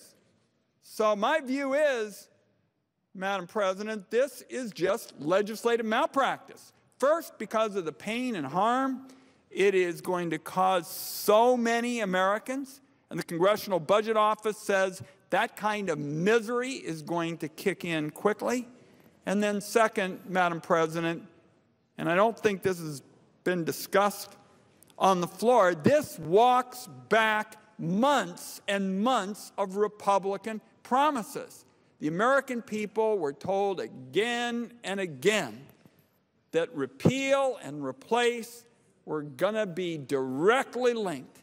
The president said it multiple times. And then he went over the top and told people that they were going to have lower costs and better coverage.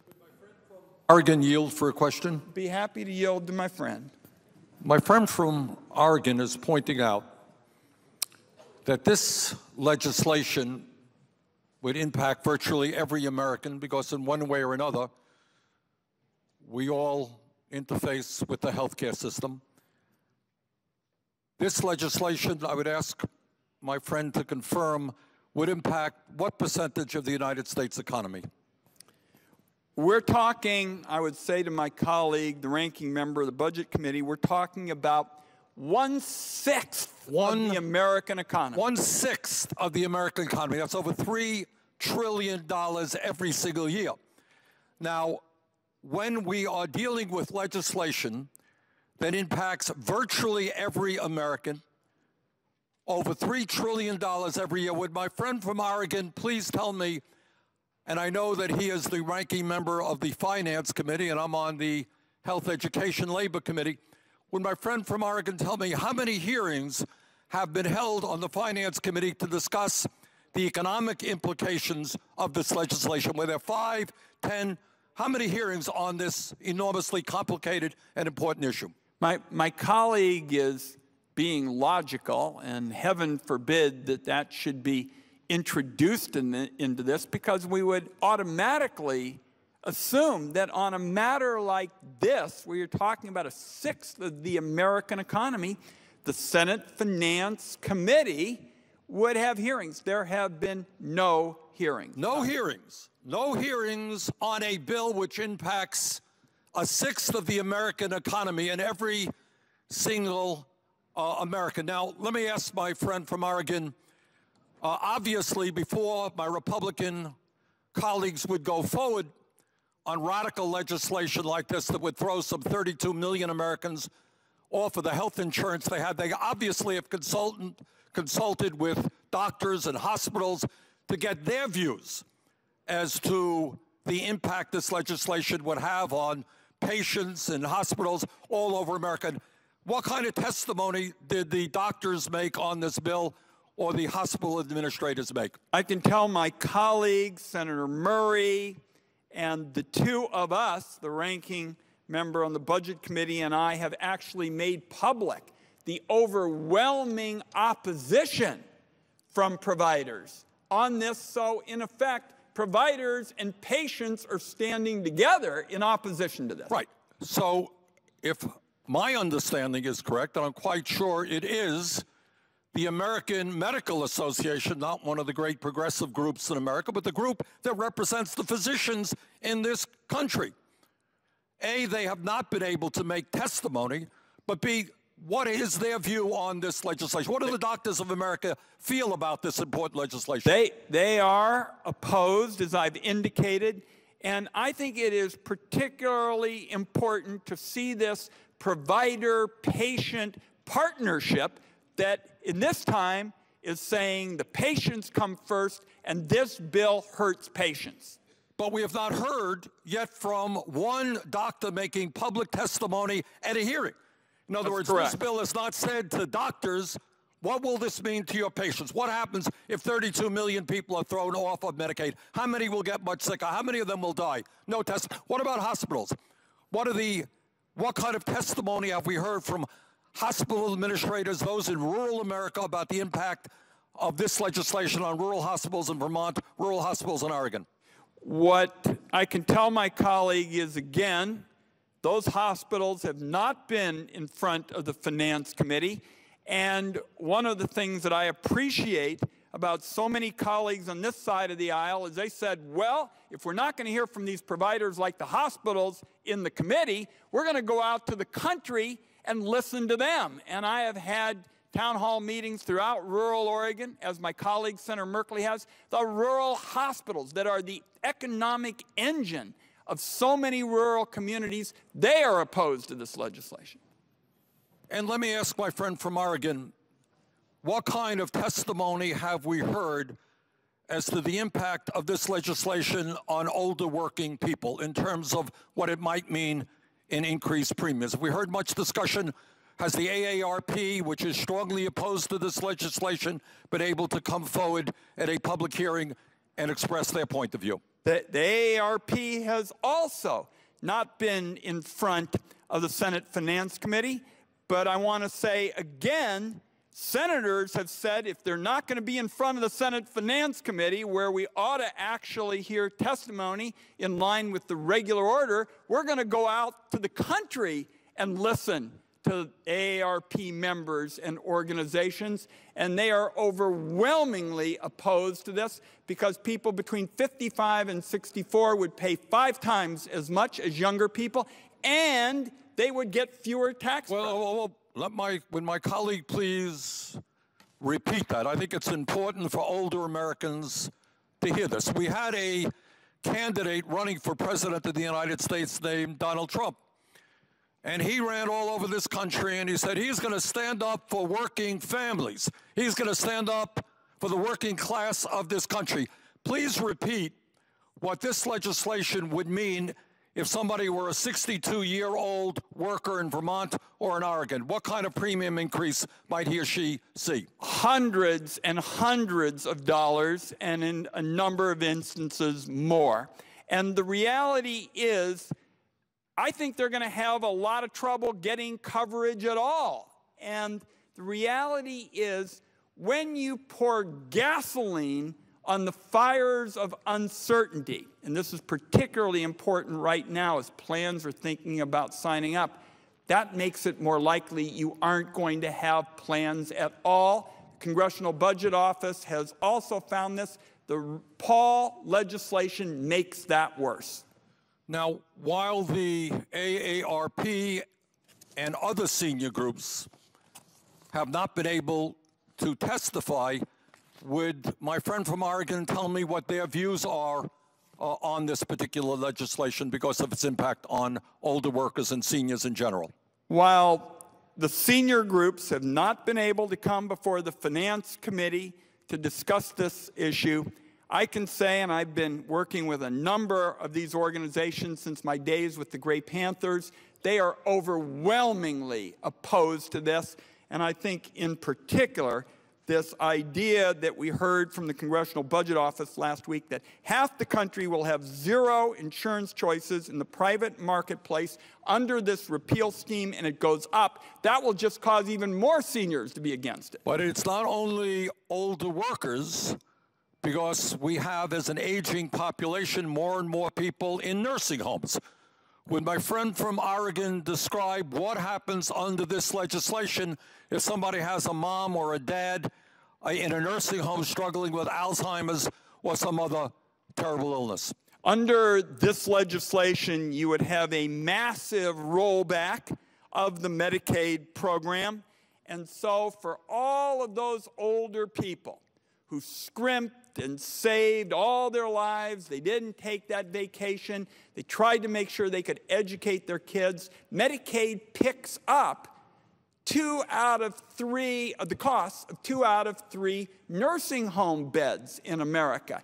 And this legislation would produce a massive rollback of the Medicaid program, and I believe so many older people are going to find long-term care unaffordable. Millions. I think it's important to repeat that, because this is not something that I think most Americans are aware of. Medicaid now pays, as I understand it, for 2 out of 3 nursing home beds in this country. Is that correct? That's correct. And a massive cut in Medicaid would be devastating to those families who have loved ones in nursing homes. That is correct, and it would be accompanied with further misery because it would leave millions suffering from opioid addiction. They would have nowhere to turn for coverage as a result of this massive rollback in Medicaid coverage under this amendment. I've asked you a little bit about some of the cruel and devastating impacts this legislation would have, but we have to be honest and acknowledge that there are some beneficiaries in this legislation as well. Would my friend describe the beneficiaries in the House bill in particular? While millions were thrown off of Medicaid, while 23 million people lost their health insurance, some people actually did gain from that bill. We have to acknowledge that. Is that true? Yeah, the fortunate few would benefit under the House bill. I mean, there's no question about it. To give you an idea how regressive those efforts are, they would actually be retroactive. So this idea that these tax cuts for the well-to-do were in some way going to create jobs, that's just absurd. They're made retroactive, so they aren't going to create any jobs going forward. Correct me if I'm wrong, but my recollection is in the House bill, there were $300 billion in tax breaks going to the top 1% at exactly the same time the 23 million Americans were thrown off of their health insurance. Is that correct? A few hundred families benefit so greatly that it could actually cover Medicaid expansion in several states. Would the distinguished senator for Oregon allow me a question? And this is a very, very important debate. And on the point that you just made, isn't it correct that there is nothing in any of these versions that lowers the costs of prescription drugs, which is the #1 issue for people in this country as it relates to health care or for businesses? I hear it all the time, that nothing in here to lower the cost of prescription drugs, but there are tax cuts in here for the prescription drug companies. Is that correct? That is correct. The special interests get very, very substantial tax breaks, and those working class people lose tax credits, so they actually lose, and in effect, those dollars can be used for the tax cuts for the fortunate. And nothing to go further to use the buying power with Medicare to negotiate prescription drugs or to allow us with safe FDA approval to be for people in Michigan to be able to drive across a bridge to Windsor and be able to get the very same prescription drug for 40% less. Nothing in there about that. Is that correct? There is nothing that would give Medicare bargaining power to make sure seniors got a better deal. Nothing for the kind of effort our colleague from Vermont and Senator Klobuchar have pursued, which would allow, under circumstances where there were safety precautions for pharmaceuticals to come from other countries, nothing to go after pharmaceutical middlemen. So yes, there is nothing in these bills to hold down the costs of pharmaceuticals. If I could, let me ask my colleagues from Oregon or Michigan maybe to speculate here. If this bill, the House bill, were to be successful, which we're going to do everything in our power, in our ability to make sure it is not successful, and Medicaid was severely cut back, what do you think will eventually happen in the near future, not eventually, but in the short term, to programs like Medicare and Social Security?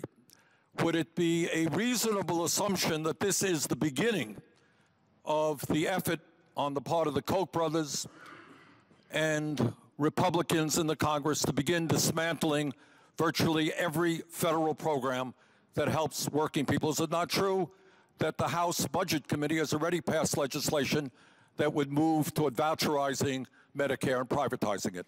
My colleague is right. There is a very regressive effort going forward in the House Budget Committee, and clearly this is to try to set up tax cuts for the fortunate few. I was struck by the fact that the president has talked about a 15% corporate rate.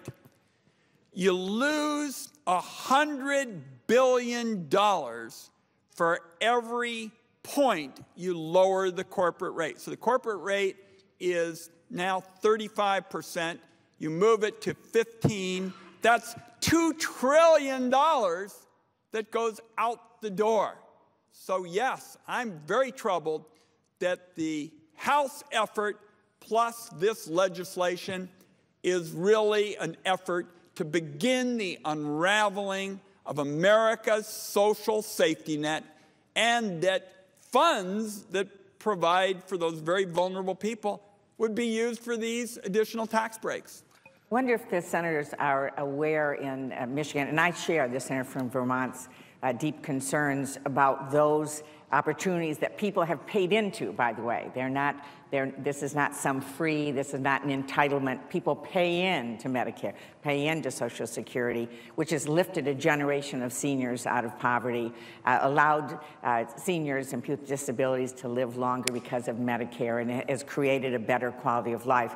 Medicaid, though, as well. There's a great success story I would share in Michigan on the Medicaid front. And of course, in Medicaid, talking about seniors as well, 3 out of 5 Michigan seniors in nursing homes, Alzheimer's or other kinds of challenges, get their health care from Medicaid. So in addition to Medicare, Medicaid is there for middle-class seniors, for low-income seniors, and so on.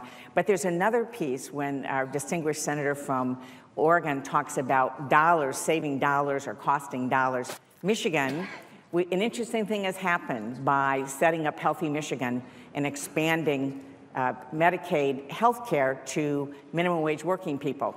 We're actually saving money. 97% of our children can now see a doctor in Michigan. Great. They've cut in half the number of people that walk into the emergency room that can't pay, because we all pay if somebody walks in, right, and gets the most expensive treatment through the emergency room. And the state of Michigan is now saving $432 million in taxpayer money next year because they're focusing on children going to a doctor, people getting preventative care, not using the emergency. So it saves money. So instead of doing these tax cut provisions for the wealthiest and for the pharmaceutical companies and so on that take dollars away, actually doing the right thing on health care in Michigan is a great success story for saving taxpayer dollars. I think my colleague's making an important point, as well as my friend from Vermont. I mean, part of the reason that many Republicans want these tax cuts for the fortunate few is kind of arcane to people, pretty complicated. But what they really want to do is get them now to put them in the budget baseline in order to open up the opportunity when tax reform comes along to have even more tax breaks for the fortunate few. So yes, Medicare and Medicaid are going to face real challenges. In fact, as my colleagues know, the Affordable Care Act had a modest additional tax on people who earn over $250,000 a year. And it was to go just to Medicare. So you see your paycheck, everybody gets a paycheck, the Medicare tax is right on it. The only people under these Republican plans who would get the Medicare tax cut would be couples who make over $250,000 a year. So when my colleague from Vermont asks, what does this mean for Medicare? It isn't necessarily about some bill far off in the future. It's about right now, and by the way, taking that money away, the money that comes just from the modest additional tax on couples over $250,000 reduces Medicare solvency by several years. It actually reduces Medicare solvency, which, by the way, breaks yet another Trump promise not to in any way injure Medicare. So let me see, because I've got a meeting that I've got to get to. I just want to summarize this, and my friends from Oregon and Michigan can correct me if I'm wrong.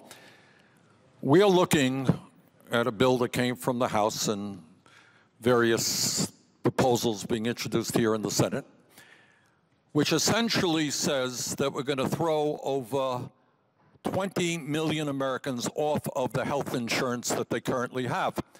And what I haven't heard much discussion about is what happens to somebody who today has health insurance who's struggling with cancer, maybe getting chemotherapy or radiation therapy right now. What happens to somebody who's in treatment for diabetes? What happens to somebody who has a serious heart condition, dealing with stroke, and is on Medicaid? What happens to those people when their health insurance is simply cut? 2 points are raised by my colleagues. Very good point. First, in the immediate, those people will go, in my view, to the hospital emergency room, which means that once again we are turning back the clock towards approaches that don't provide better care at lower cost. I'd also like to mention, because a lot of people, when we're out listening to folks at home, because they don't get to testify here in the Senate, people really appreciate the part of the Affordable Care Act that ensures their lifetime limits on what they can be charged by insurers. Almost all of these Republican bills create an arrangement where a state could waive that protection. So not only would people be hurt now who are facing cancer and serious illnesses and probably have to go to the hospital emergency room a fair amount, but people are going to be hurt in the future who have employer-based coverage. 160 million people don't even know what's coming at them.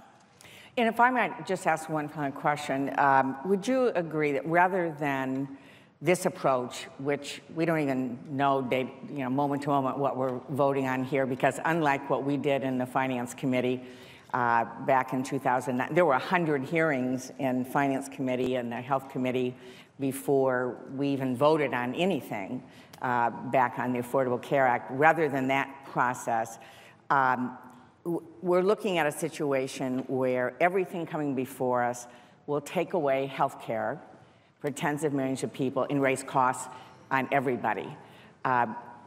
Would you agree that it would be better to stop this process, go back to a bipartisan effort to lower costs and increase health care coverage? And would you agree as well that we know that there are people paying too much for copays and premiums that needs to be addressed in the private marketplace? There's not enough competition between the insurance companies, in some places none in the individual market. So we need to work together to lower costs, starting with prescription drugs, and to also continue to increase the opportunity for people to get health care coverage. And that's what we ought to be doing together, and doing it in a thoughtful way and getting input and actually solving the real problems.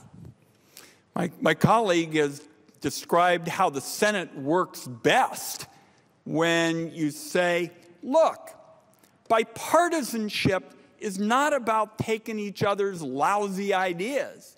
Bipartisanship is about both sides getting together, having hearings, listening to alternatives and ideas, and often coming up with something nobody has thought of.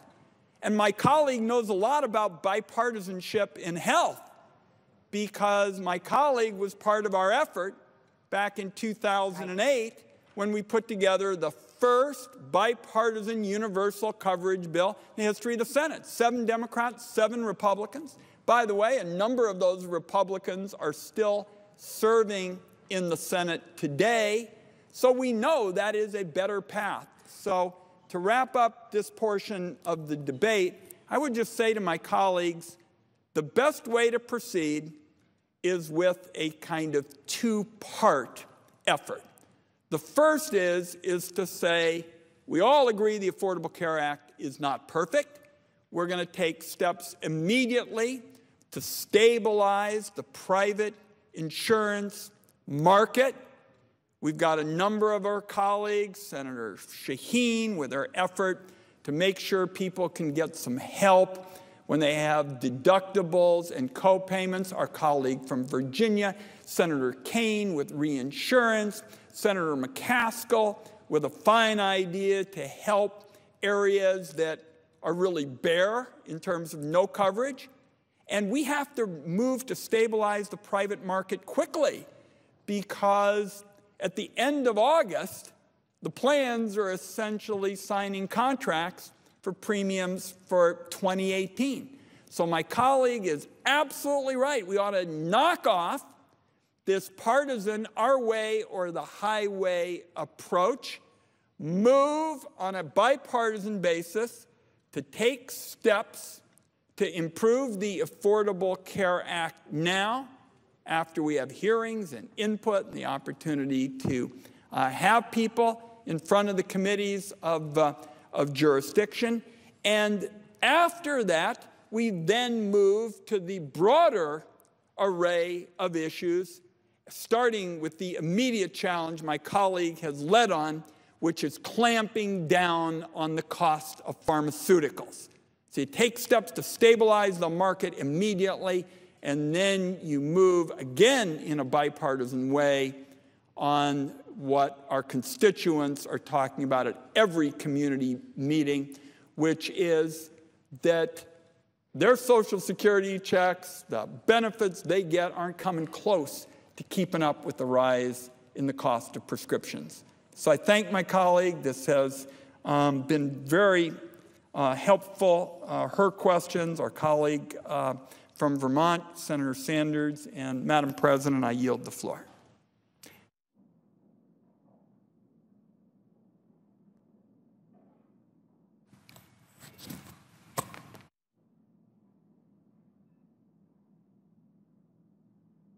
Madam President. Senator from South Dakota. Madam President, I don't need to tell anyone why we are here. We are here because Obamacare is fundamentally broken. That's clear. It's evident. Everybody knows that. A combination of soaring premiums and rapidly decreasing insurer participation has left the law's centerpiece, the healthcare exchanges, literally on the brink of collapse. Insurers are fleeing. Nationwide, 141 insurers have registered to offer plans on the exchanges in 2018, which represents a 38% drop from 2017. And that's on top of a nearly 30% drop in insurer participation from 2016 to 2017. So, Madam President, if that trend of the past 2 years continues, the final number of insurers offering plans on the exchanges in 2018 is likely to be roughly half of the number that offered plans in 2016, a year ago. At least 40 counties around the country are likely to have no Obamacare insurer in 2018. And another 1,300 plus counties are likely to have just one choice of insurer. President Obama once said that shopping on the exchanges would be like buying a TV on Amazon. Well, Madam President, for a lot of people next year, it's going to be like shopping for a TV on Amazon if Amazon only offered one TV. And of course, for some people, it's going to be like shopping for a TV on Amazon only to discover that Amazon has no TVs at all. Another thing Obamacare was supposed to do, of course, was make health insurance more affordable. That hasn't worked too well. Premiums on the exchanges have soared, and soared again. Between 2013 and 2017, the average individual market monthly premium in the healthcare.gov states increased by 105%. 105%, Madam President. How many families in this country can afford to have their health insurance premium more than double in just 5 years? And there's no end in sight. Here are some of the premium hikes that insurers are proposing for 2018. In Maryland, one insurer has proposed an average premium increase of 52%. An Iowa insurer is seeking an average 43.5% premium increase. A North Carolina insurer is pursuing an average 22.9% hike. A Virginia insurer is looking for an average rate increase of 38%. A Delaware insurer is looking for an average rate hike of 33.6%. A Maine insurer is seeking an average rate hike of 40%. And in New Mexico, one insurer is seeking a rate increase of nearly 80%. And again, Madam President, those aren't rate hikes for just 1 year. That's after years of dramatic premium increases on the exchanges. And suffering under Obamacare isn't limited to high premiums and decreasing choices. There are the Americans who have lost their health care plans, and the Americans who have lost access to the doctors that they liked, and the huge deductibles that have left some Americans unable to use their insurance, and the Obamacare tax hikes that have hurt small businesses and driven up the cost of health insurance. Madam President, Obamacare has failed, and Americans are suffering. Doing nothing is not an option. Now, yesterday we moved forward to debate legislation to provide relief to the millions of Americans who have been hurt by Obamacare. And we're going to have a full debate and give people a chance to help shape a final bill. I hope that at the end of the week, we will be able to pass a strong bill to start undoing the harm that Obamacare has caused. We owe the American people nothing less. We made a commitment to the American people. If they elected us, we would do everything that we could to give them relief from Obamacare. It's time to make good on that promise. Madam President, chances to do away with damaging government programs don't come around every day. Once you give the government power, it can be pretty hard to wrest it away. This week, we have the chance to start repealing a really bad government program. We need to take it. If we don't act to help the American people, no one will. Democrats have made it clear that if they were in power, they would be doubling down on Obamacare's failures. The head of the Democrat Party, the United States Senate, has openly stated that single-payer health care is on the table for Democrats. A number of our colleagues on the Democrat side have proposed that legislation. An analysis of one of our Democrat colleagues' single-payer plan estimated that it would cost $32 trillion over 10 years. $32 trillion. Well, that would require a tax hike so staggering that the Washington Post pointed out that even the senator who proposed it, an avowed socialist, didn't offer anything close to what would be needed to pay for it. We are the only hope Americans have of getting out from under Obamacare's burdens. Madam President, this week we have a chance to pass legislation to finally provide them with relief. And I've heard my colleagues get up and talk about the impact that the proposed legislation that's before us would have on people across this country and American workers. And I have to say that I've talked to a lot of rank-and-file, hardworking South Dakotans and South Dakota families who have been hit so hard by these premium increases. I've talked to families, mom and a dad, 2 kids, who are paying more than $2,000 a month in premiums to get insurance in the individual marketplace. In my state of South Dakota, premiums since 2013, the last 5 years, have gone up 124%. 124%. They have literally doubled. You know what that means in South Dakota? That's almost $3,600 increase in just the last 5 years. Now, what average family who's trying to raise kids, trying to pay the bills, trying to save for retirement, try to put something aside for college education, try to pay the mortgage and the utility bill, how many families can put up with a health care bill that's gone up in the last 5 years by almost $3,600? That, Madam President, is a crisis. That's why we're here. And our colleagues on the other side want to turn a deaf ear and a blind eye to what's happening out there, but we can't afford to do that anymore because the status quo is unsustainable. There is just absolutely no way that the American people who are suffering under the harm that's been caused by Obamacare can continue to abide the status quo. It is up to us to take the steps that are necessary to move us in a different direction, a better path that brings stability to the marketplace, that gives people more choices, more options, greater competition, and brings down premiums and deductibles and the costs that are driving family budgets through the roof. What we've seen since Obamacare has been implemented, Madam President, is higher costs, higher taxes, and fewer options. It's as simple as that. That's what we're up against, and that's why it's time for us to act. And I hope when we conclude this process at the end of this week, and we have an opportunity for everybody to offer their amendments, that we will move forward with a bill that will fulfill our promise to the American people. Madam President, I yield the floor. Madam President, I appreciate the remarks. Senator from Rhode Island. I appreciate the remarks of my friend. I would simply note that nothing that he said explains why you would want to strip hundreds of millions of dollars out of Medicaid, why you would want to deny coverage to elderly folks who get Medicaid support for their nursing homes, people who are in the throes of addiction getting medical support for opioid treatment. Children are often born on Medicaid, why you'd want to do all that, nor does it explain why you'd want to give big tax breaks to the most well-off people in the country. Fine, let's fix the markets if that's the problem. But this isn't really about that. This is stripping money out of Medicaid to give it to very wealthy people who are doing quite well already, in my view. I yield the floor.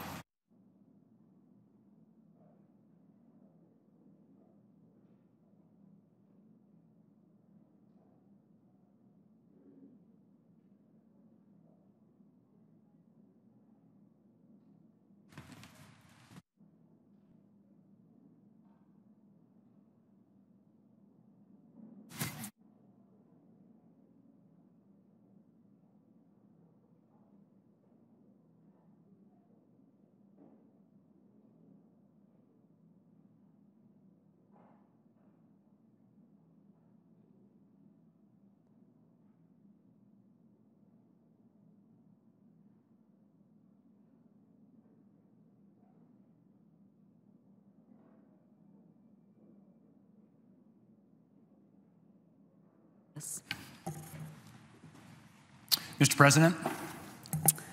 Senator from Montana. Mr. President, Karen from Missoula County wrote to me about how her daughter can't afford to buy insurance. Obamacare imposes a tax penalty, listen to this, a tax penalty on Americans who don't buy insurance. In fact, in 2014 and 2015 alone, they collected over $5 billion in fines. It turns out that this tax has hurt poor and middle-income Americans the worst. And that's why I refer to this as Obamacare's poverty tax. For Karen from Missoula, paying Obamacare's poverty tax is cheaper for her. So she pays the IRS because she can't afford health care insurance, and she pays the IRS a fine and doesn't have health insurance. Or take Debbie from Roundup, Montana. She lost her own health care insurance. She couldn't afford the $1,700 per month premiums. So she too was subject to Obamacare's poverty tax and was forced to pay the IRS. Or take Mike from Kalispell, Montana. He's concerned for his son, who can't afford a health insurance plan either. The poverty tax he's forced to pay to the IRS is expensive, and it's hard to come up with money to pay it. There are American families that can't afford health insurance because of Obamacare. And what does Obamacare do? It fines them. This is adding insult to injury. Mr. President, these are just a few of the stories I have received from my constituents back home in Montana, where Obamacare is doing more harm than good. Yes, it's doing some good, but it is doing more harm than good. In fact, listen to this, 40% of the 34,250 Montanans who paid Obamacare's poverty tax made less than $25,000 a year. 80% made less than $50,000 a year. This is not a tax on the rich. In fact, just 3.4% make more than $100,000. This is a tax on the poor.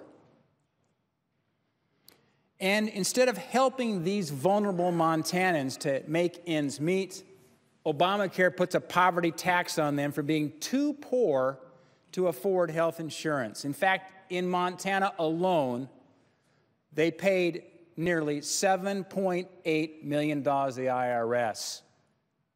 This individual mandate, this poverty tax, it's immoral. It's unfair.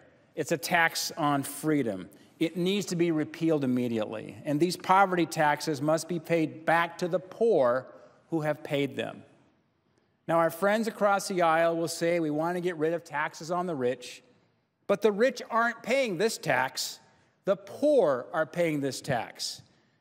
You know, I think the right thing to do, the handshake agreement that we have back in Montana as Montanans, where a man or woman's word is worth something, the right thing to do is they should be paid back. And that's why I'll be offering an amendment on the floor when we debate. We should pay back this poverty tax to the poor who have paid it. The poverty tax is just one of the many problems of Obamacare, and I look forward to continued debate. And by the way, if you take this to the higher level here nationwide, nearly 8 million Americans have paid this poverty tax.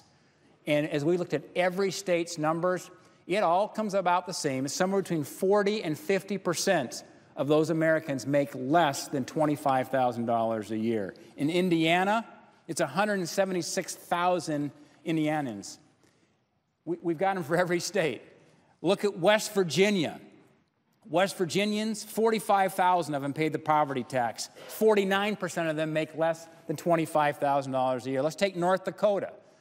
We share, as we say in Montana, a fence line with North Dakota. They're our neighbor.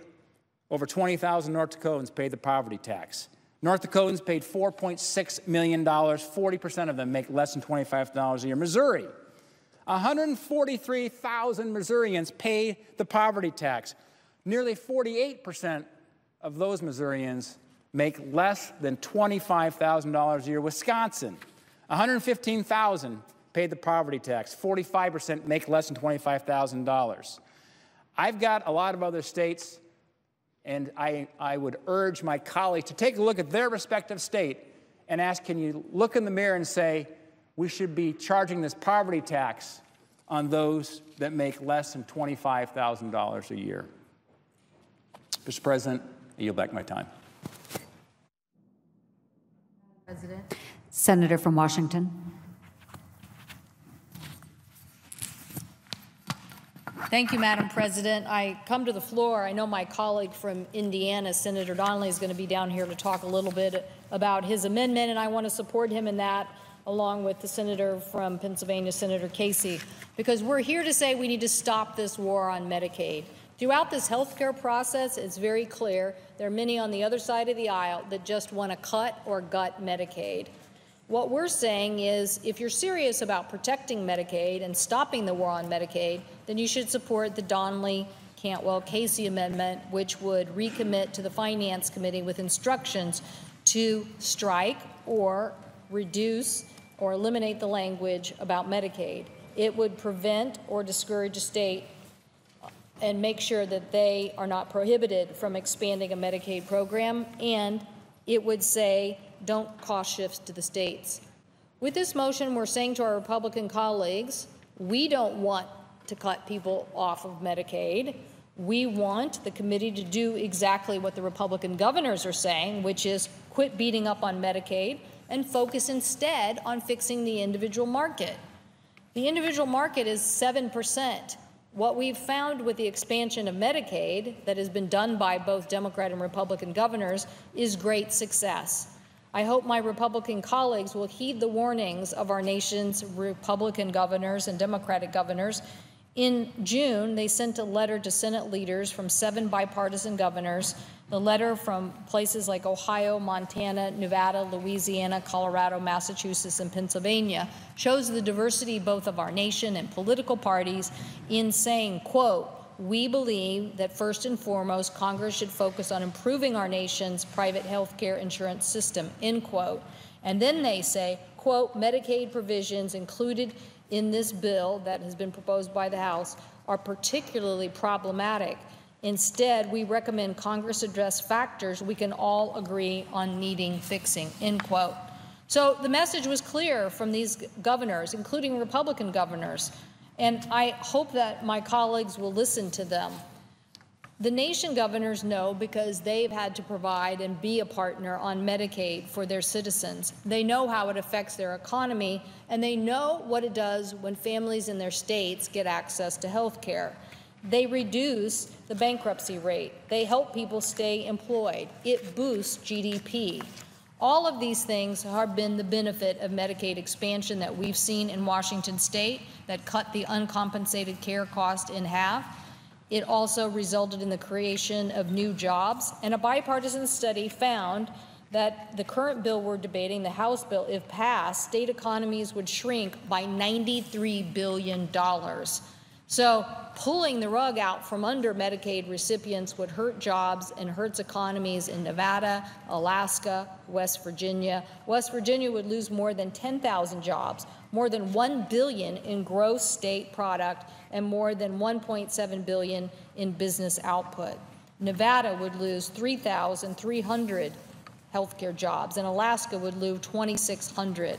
So all of these things are ways for us to say, if you're serious now, before you go home for the August recess, about protecting Medicaid and stopping this ridiculous war on Medicaid, vote for our amendment. Stand up and say, you understand that we may have challenges in the individual market, but it doesn't mean that we should cut people off of access to health care through Medicaid. I thank the President, and I yield the floor.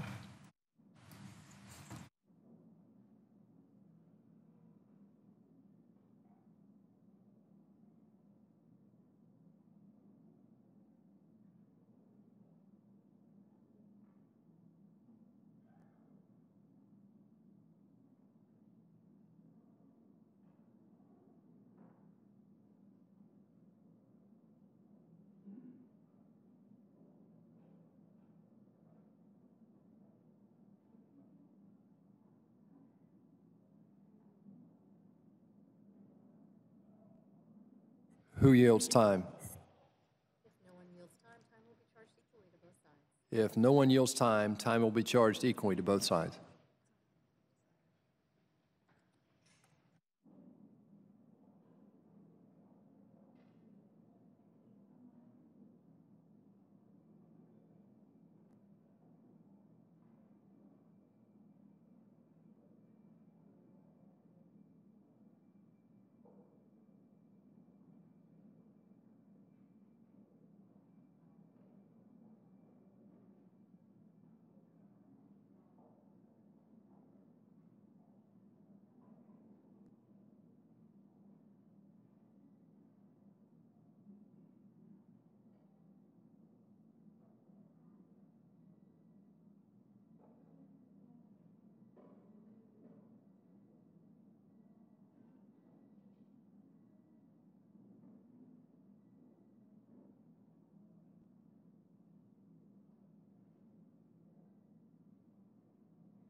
President. Senator from Indiana. Thank you, Mr. President.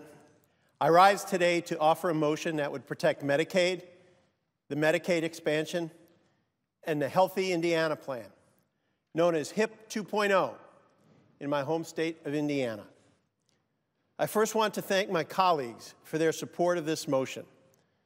I'm proud to have Senators Casey, Cantwell, Blumenthal, Leahy, Brown, Harris, Hassan, Franken, Feinstein, Udall, Shaheen, Carper, Coons, Whitehouse, Kane, Van Hollen, Cortez Masto, Baldwin, Menendez, Reed, Duckworth, Manchin, Markey, Stabenow, Durbin, Wyden, Murphy, Warren, Gillibrand, Cardin, Klobuchar, Heinrich, Hirono, Booker, Peters, Warner, and Nelson as co-sponsors of this effort.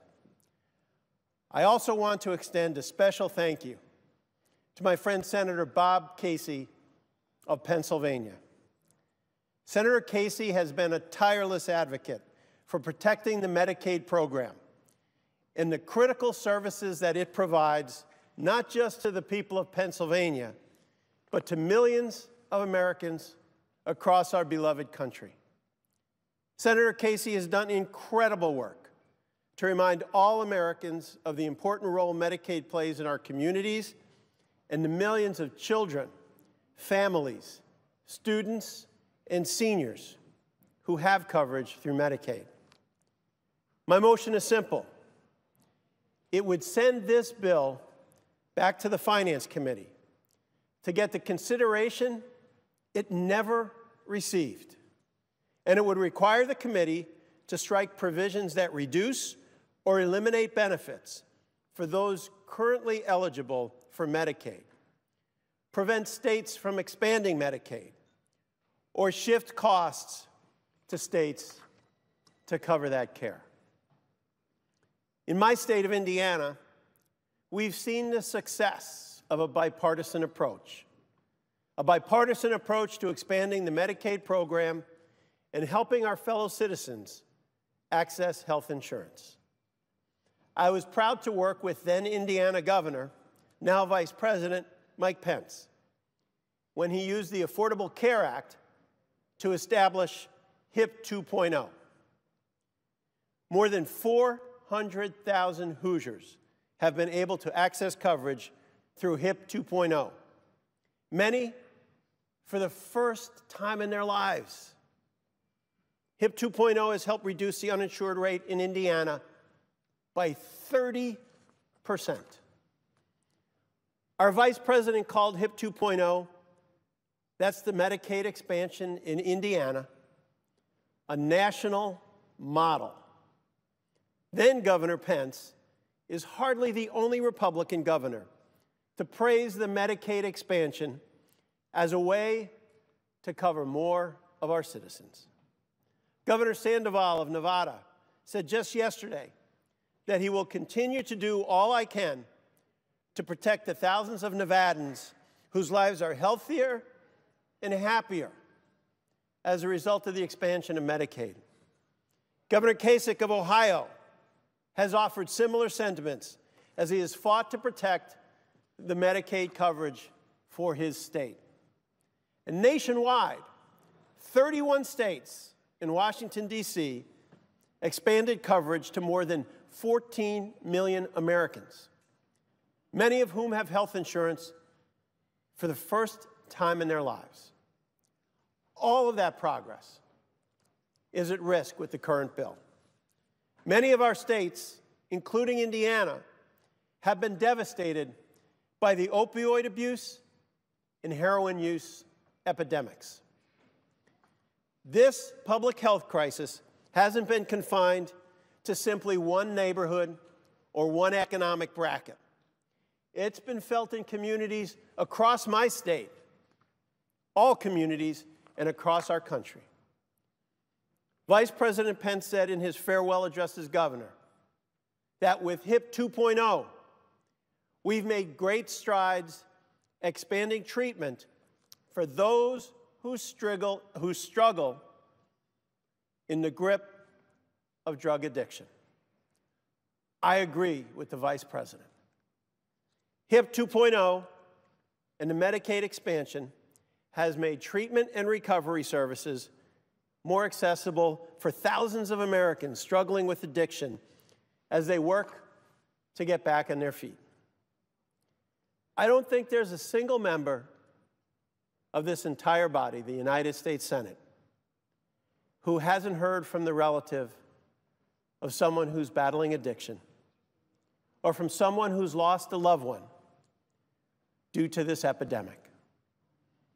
Gutting Medicaid and ending programs like HIP 2.0, as we know it, would not make life better for Hoosiers or for the other 14 million Americans that have gained coverage through the Medicaid expansion. It actually does the opposite. Too often this debate's been about statistics and not about the people who would be harmed. But health care at the end of every day is inherently personal. It's about the health and the economic well-being of our loved ones.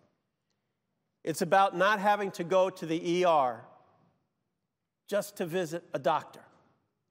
It's about our financial security, so our families and our friends aren't one illness away from bankruptcy. The proposal before us wouldn't just impact Medicaid expansion. It would harm millions of working Americans who count on Medicaid for basic health care. It would affect more families than that, including those families who have insurance through their jobs, but also use Medicaid to access care for chronic or complex conditions. In 2015, 63% of Medicaid households had at least one full-time worker, and another 14% had part-time workers. It's almost 80%. For these hardworking Americans, Medicaid provides their family with financial security and stability, and the health care they need so they can keep working. Last month, I stood on this floor and shared the stories of Hoosiers, including those who have Medicaid themselves or to ensure that their children have the care they need. I've met with these families, heard their struggles, their fears, their pain, and listened as they pleaded with all of us here to protect their ability to access Medicaid. Many of these Hoosiers or their children are struggling with very complex medical needs that make it impossible for them to get coverage in the past, and who would be priced out of the market under this current legislation. I can't support a bill that takes care away from these families or from their children. My faith teaches me we're all God's children. Every man, woman, and child should have the chance to live up to their God-given potential. There's nothing we wouldn't do to take care of our kids. These aren't just Indiana values. These are values in every town, in every corner of our country. My faith also teaches me that we all deserve to live and work and retire with dignity. In Indiana, 62% of Hoosier nursing home residents, 62%, use Medicaid to help pay for their care. According to the Kaiser Family Foundation, Medicaid supports more than 1.4 million Americans in nursing homes across our country. Their care would be threatened by this bill, which is part of why seniors groups have been so vocal in their opposition to the proposed Medicaid cuts in this bill. I've also heard from a number of school superintendents all across my state opposing the Medicaid cuts because of the harm it would have on the thousands of students across the Hoosier state. Schools use Medicaid funding for certain health-related services they provide, including individualized education plans, special transportation for children with disabilities, social workers, physical and occupational therapists, and medical equipment at the schools. Some school districts use Medicaid to help pay for a health professional or a full-time registered nurse at schools across the country where they assist with students' complex medical needs and treat students with everything from illnesses to asthma attacks. As school districts and local governments across the country continue to make even more difficult budget choices, cutting off this critically important source of funding creates just one more huge challenge. In addition to trying to make up the lost funding, our communities and states could be impacted in other areas as well. Infrastructure, other education spending, police and fire, and other local priorities. The plan from my friends across the aisle undermines coverage for millions, but we haven't even had a hearing on their proposal. Committees haven't been able to go through regular order to examine the merits of Medicaid and the Medicaid expansion and how gutting them would harm millions of people. Children with really complex medical conditions, those struggling with substance abuse disorders, and seniors in nursing homes. All they're asking is trying to live with dignity and peace. My motion sends this bill back to the Finance Committee to ensure we are protecting those Americans who are the most vulnerable among our society. It would allow us to move toward strengthening health care for our country. If you believe we should support children and families with complex medical conditions, then you should support this motion. If you want to protect the 1.4 million seniors using Medicaid for nursing home care, then you should vote for this motion.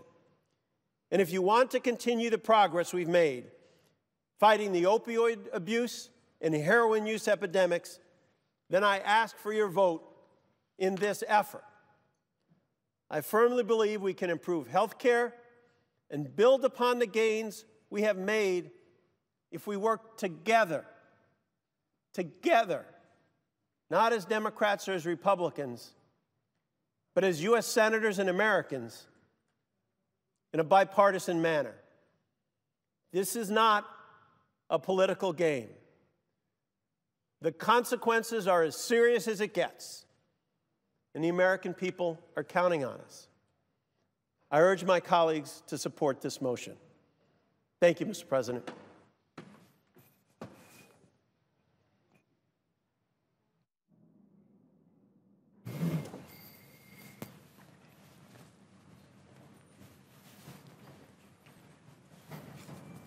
Mr. President. Senator from Maryland. Thank you, Mr. President. I want to start by thanking my friend and our colleague, Senator Joe Donnelly, for standing up for Hoosiers, and in standing up for Hoosiers, standing up for all Americans whose health care is threatened if we continue to proceed down this very dangerous road in the United States Senate. He talked about the opioid epidemic, and just last week I met with a dad by the name of Rick Werner and the brother and the sister of a young man by the name of Jamie Werner, who had recently graduated from the University of Maryland. He was a Terp. Jamie died of an opioid overdose. He was part of the opioid epidemic that is sweeping the country. Rick Werner and his family were here in the United States Senate asking, pleading with senators, Republicans and Democrats alike, not to pass this health care bill. He had lost his son, Jamie, and he's determined that other moms and dads not lose their children to opioid overdose. And this bill, make no mistake, will make those tragedies much more likely by taking away access to care in the ways Senator Donnelly just mentioned. Mr. President, yesterday, with the tie-breaking vote of Vice President Pence, the Senate began down a very dangerous path. But we can get off that path. we can make sure we do not reach the end of that very dangerous journey. It's like yesterday we lit the fuse, and the fire is traveling down that fuse, and at the end of the fuse is the plan to totally blow up the Affordable Care Act, which will wreak havoc on our healthcare system.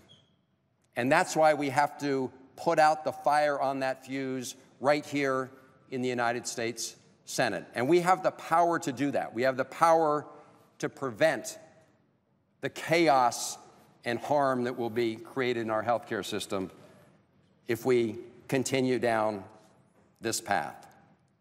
And the reality, Mr. President, we know it, is that all the healthcare plans that we've seen emerge to date, whether it was House Plan 1 or House Plan 2 or Senate Plan 1 or Senate Plan 2, or the proposal to repeal entirely the Affordable Care Act, which would cause great harm, all of them have the same rotten core. All of them have the same nasty DNA, and that's this: that they would deny access to affordable care for tens of millions of our fellow Americans in order to give tax breaks to the very powerful and the very rich, to big corporations.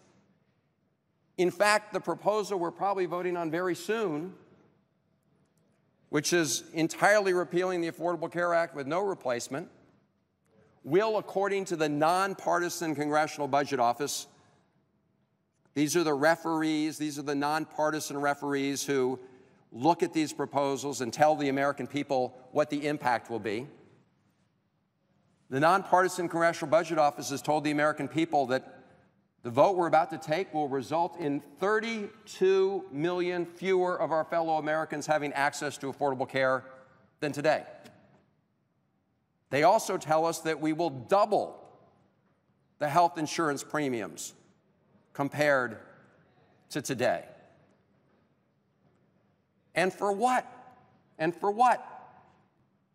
They give a gigantic tax break to the wealthiest Americans. Warren Buffett,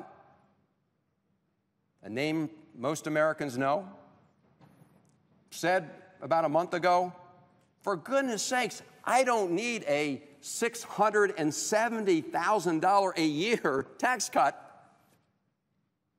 in order to throw tens of millions of Americans off of affordable care.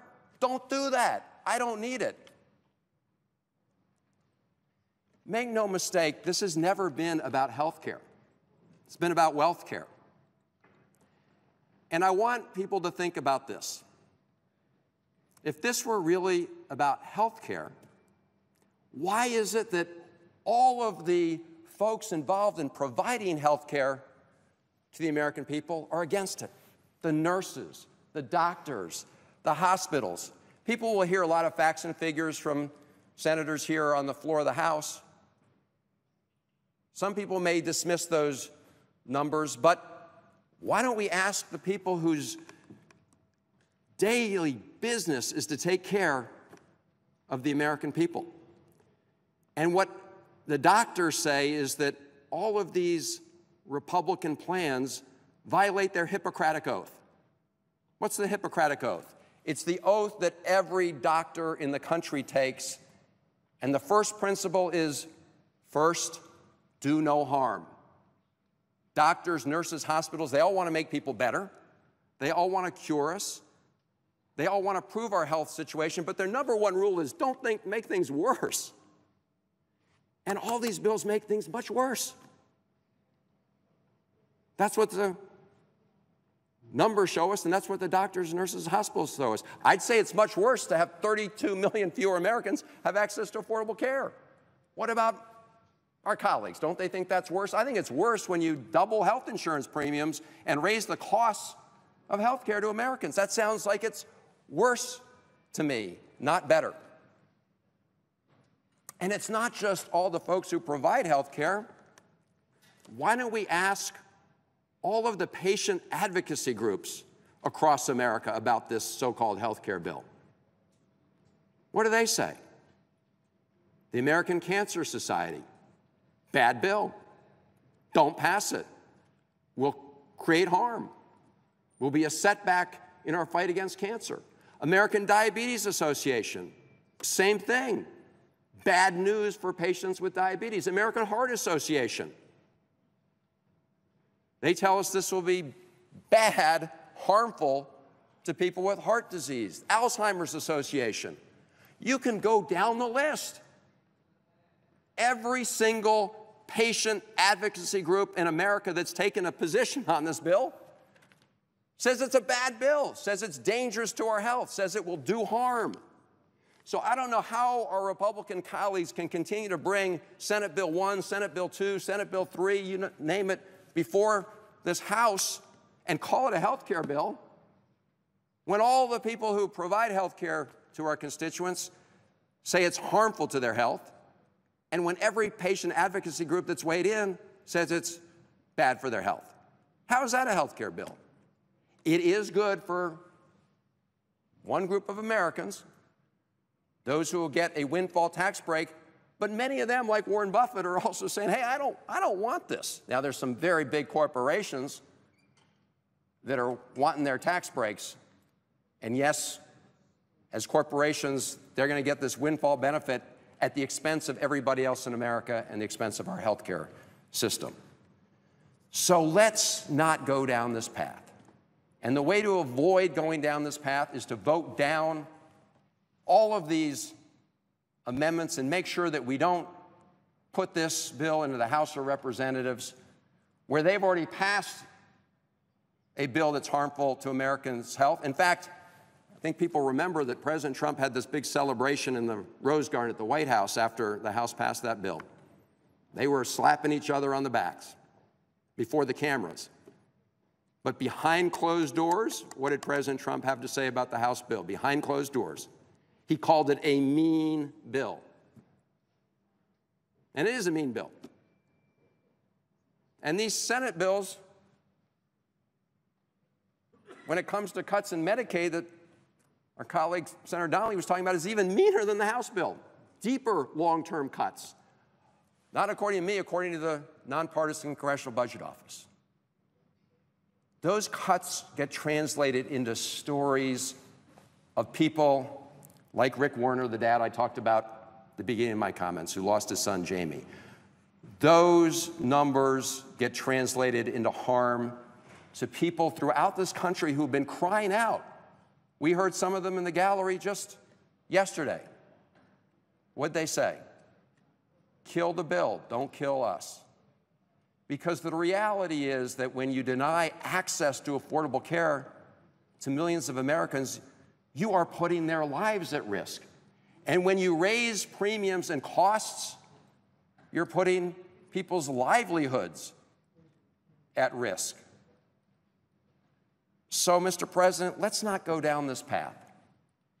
The amendment by Senator Donnelly and others will do what Senator John McCain asked us to do yesterday. Go back to the regular order. Go back to the committee process. Go back to the way this democratic institution is supposed to work, where we hear from our constituents, we hear from the doctors, we hear from the nurses. We don't cover our eyes and ears to the facts and the truth. And that open process is designed to protect the American people. It's designed to protect the American people from bills just like this one, where this Senate took that dangerous first step down the road on proposals that only 11% of the American people think is a good idea. 11%. I can't even find that 11% myself. I've gone all over the state of Maryland to those parts of our state that voted for Donald Trump as president and those that didn't. I can't find 11% in Maryland who are for this bill. And so that's why what we call the regular order around here is supposed to protect the public interest. Because when you have a committee hearing on a bill like this, and the doctors and the nurses and the hospitals all come out and testify against it, they let people know how bad it is. And instead, we've had this process in secret behind closed doors. We don't even know what the next amendments after this one that's coming up are going to be in many cases.